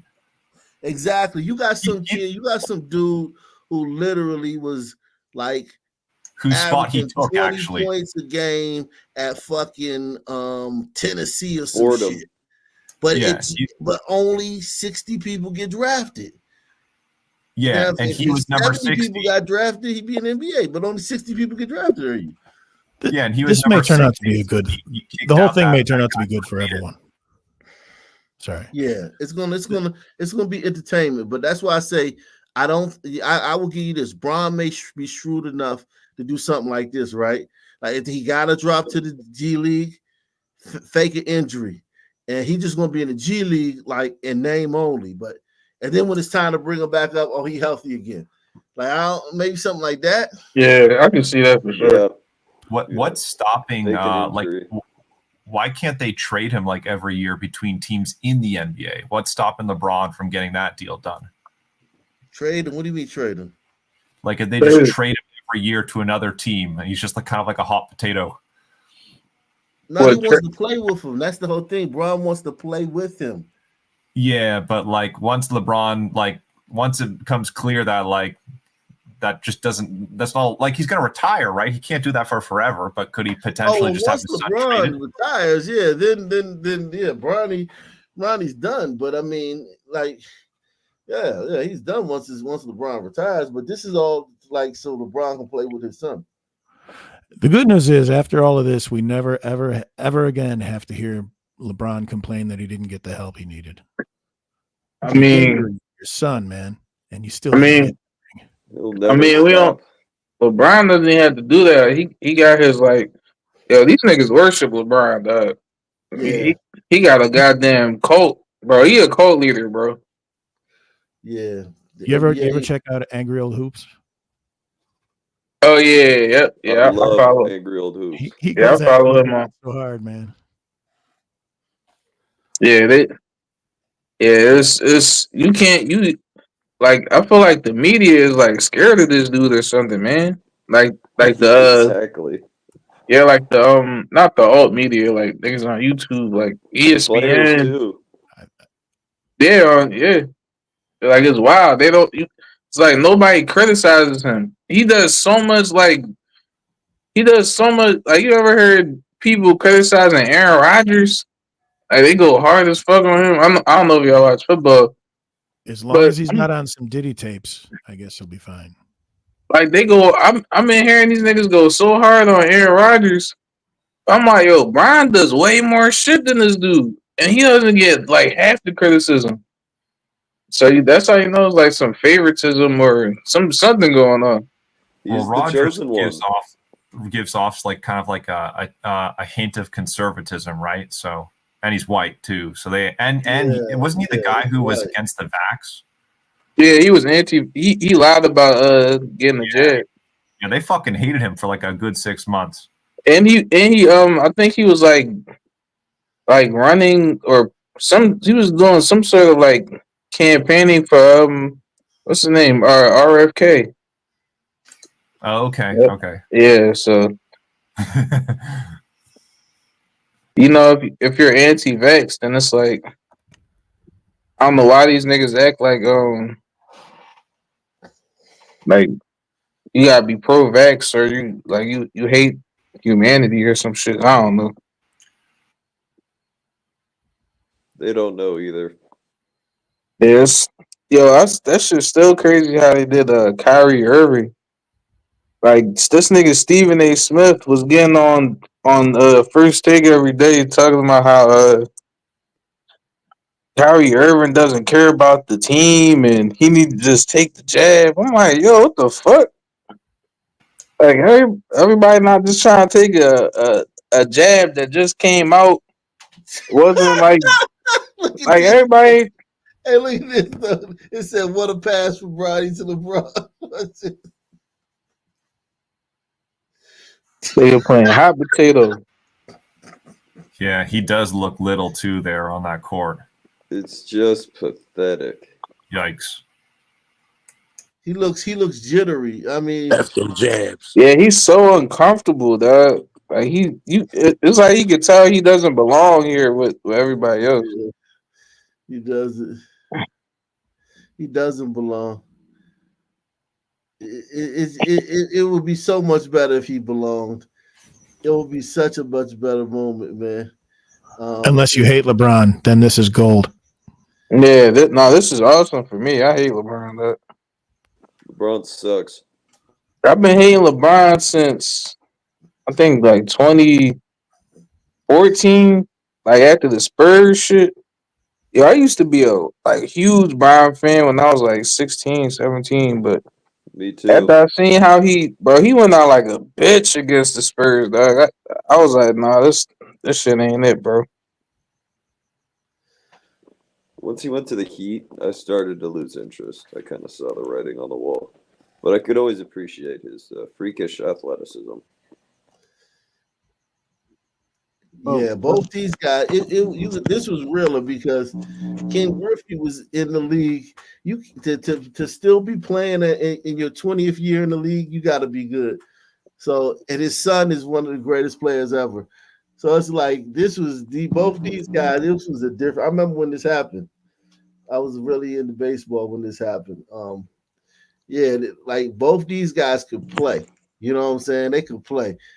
This is just. It's the better version of the story too, where the son turns out to be better than the dad.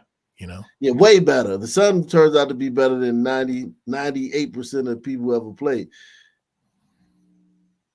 Because remember, Ken Griffey was his first 10 years in the majors. You can put that up with anybody. And then then all the steroid injuries, and I think he started doing steroids because he fell apart too fast. I never seen somebody fall apart the way he fell apart at the end of his career.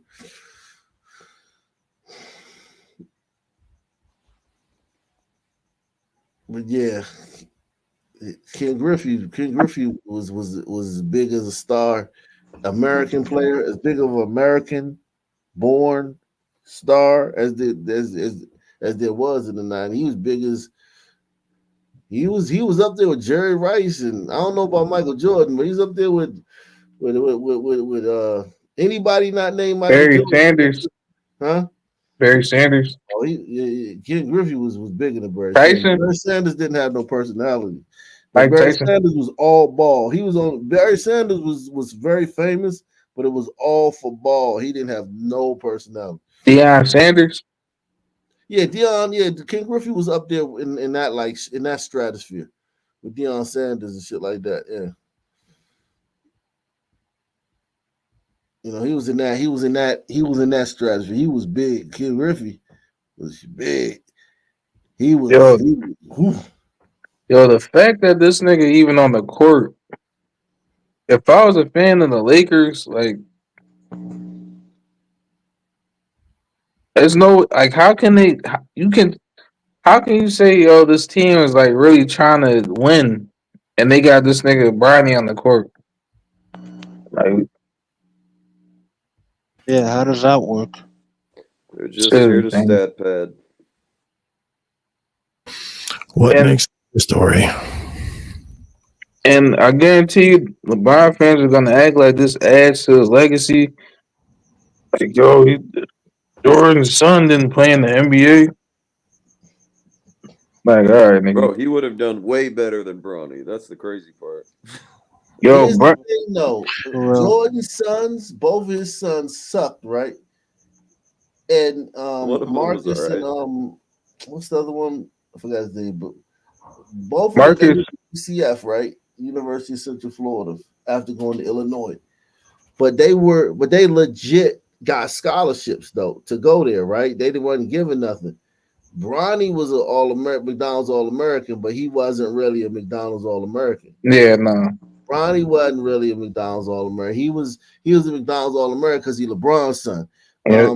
But I think Michael Jordan's sons would wash Bronny. Yeah, And if you look at talking about they didn't get a sniff. You know what I'm saying? I mean, not a sniff in the league. They weren't even prospects. yeah, statistically they were better for sure. Yeah, they did more in college. They stayed 4 years. Look at Bron. Look what LeBron did. He got his friend JJ Redick, who kissed his ass. Oh my! Oh yeah! Jesus Christ! I forgot about him. And he got his son on the team. That's why they call him the coach. Crazy. The GM. Yeah, this nigga really is the GM, bro. God damn. He's basically setting his son up to be Fredo, though. You know, he's going to be a joke. Yeah, and here's the thing too. Another thing about basketball too, man. Like, it's nowhere to hide you, man. Like in baseball, we could make you a utility player or something like that, or we could, pinch hit you here and there, or we could do something like that, like play you in the outfield, or you know what I'm saying, right field, you know what I'm saying, or you know what I'm saying. But in basketball, man, as a guard at his size, if he was, let's just say he was 6'10", you could put him out there and just, let him just, get some fouls and, maybe block some shots and get some rebounds. At 6'1", man, every night you're going to have to guard like an animal every night. Even Russell Westbrook would murder Bronny. I'm talking about, because I'm not saying because I know people try to say Russell Westbrook isn't good anymore because he's falling off, from his MVP days. Russell Westbrook would beat Bronny, whatever. Let's just say you're playing the 20. Russell Westbrook would beat Bronny 20-0. Now, if they was playing one-on-one. It's nowhere to hide him if you're going to put him on the court. It's nothing he can do either. It's not even like he can shoot. Those niggas can't even shoot. He can't shoot, and that's another thing that sucks too. Because if he could shoot, then you could just like, all right, he out there, in case to spread the floor. Even if he don't shoot, he out there to spread the floor. He out there to spacing. He not going to space the floor because nobody going to guard him. It's like it's nothing you can do. You can't hide him nowhere, man. It's gonna be a disaster too, man. Because let's just say he don't play like the next game. He not gonna play, right? Then that's gonna be a distraction. Why is Bronny not playing? Is Bronny in the doghouse, JJ? And then JJ's LeBron's friend, and so JJ may feel like he gotta play Bronny. Yeah, okay, I get what you're saying now. If you have LeBron's what, like 40, right? Or like 38 or 39? He turned at 40 in December. Still one of the best players in the league. LeBron is still top 10 player in the league. Yeah, he's still top 10. Right.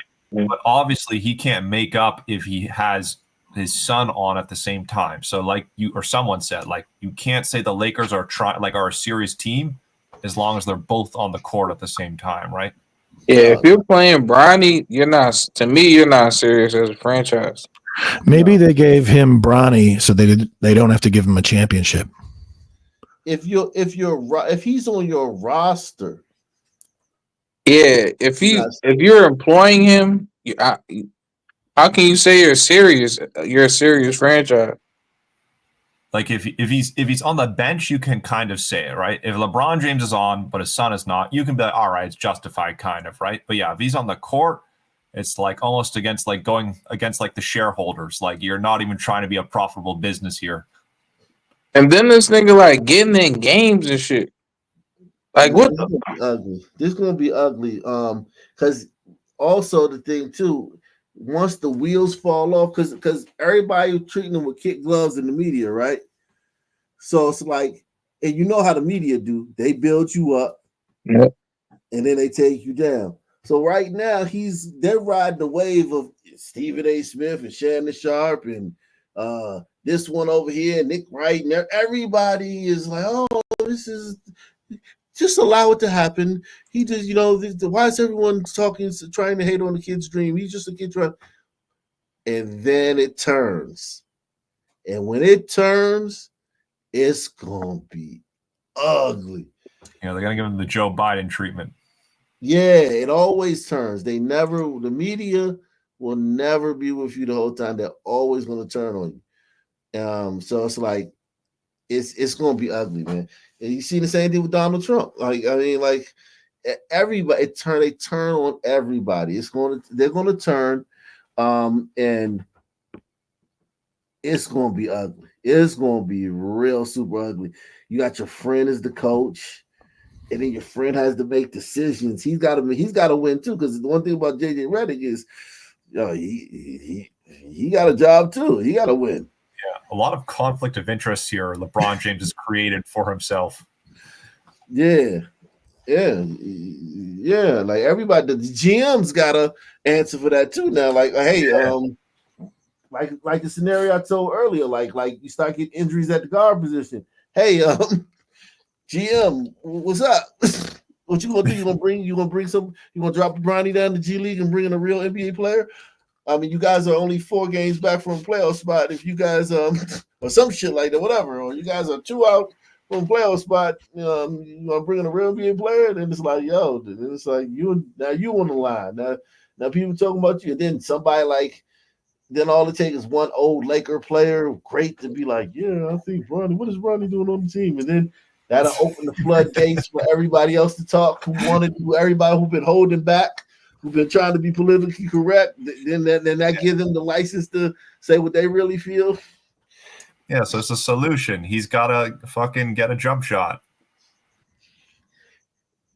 And it don't work like that either, man. Because I'm looking at him playing.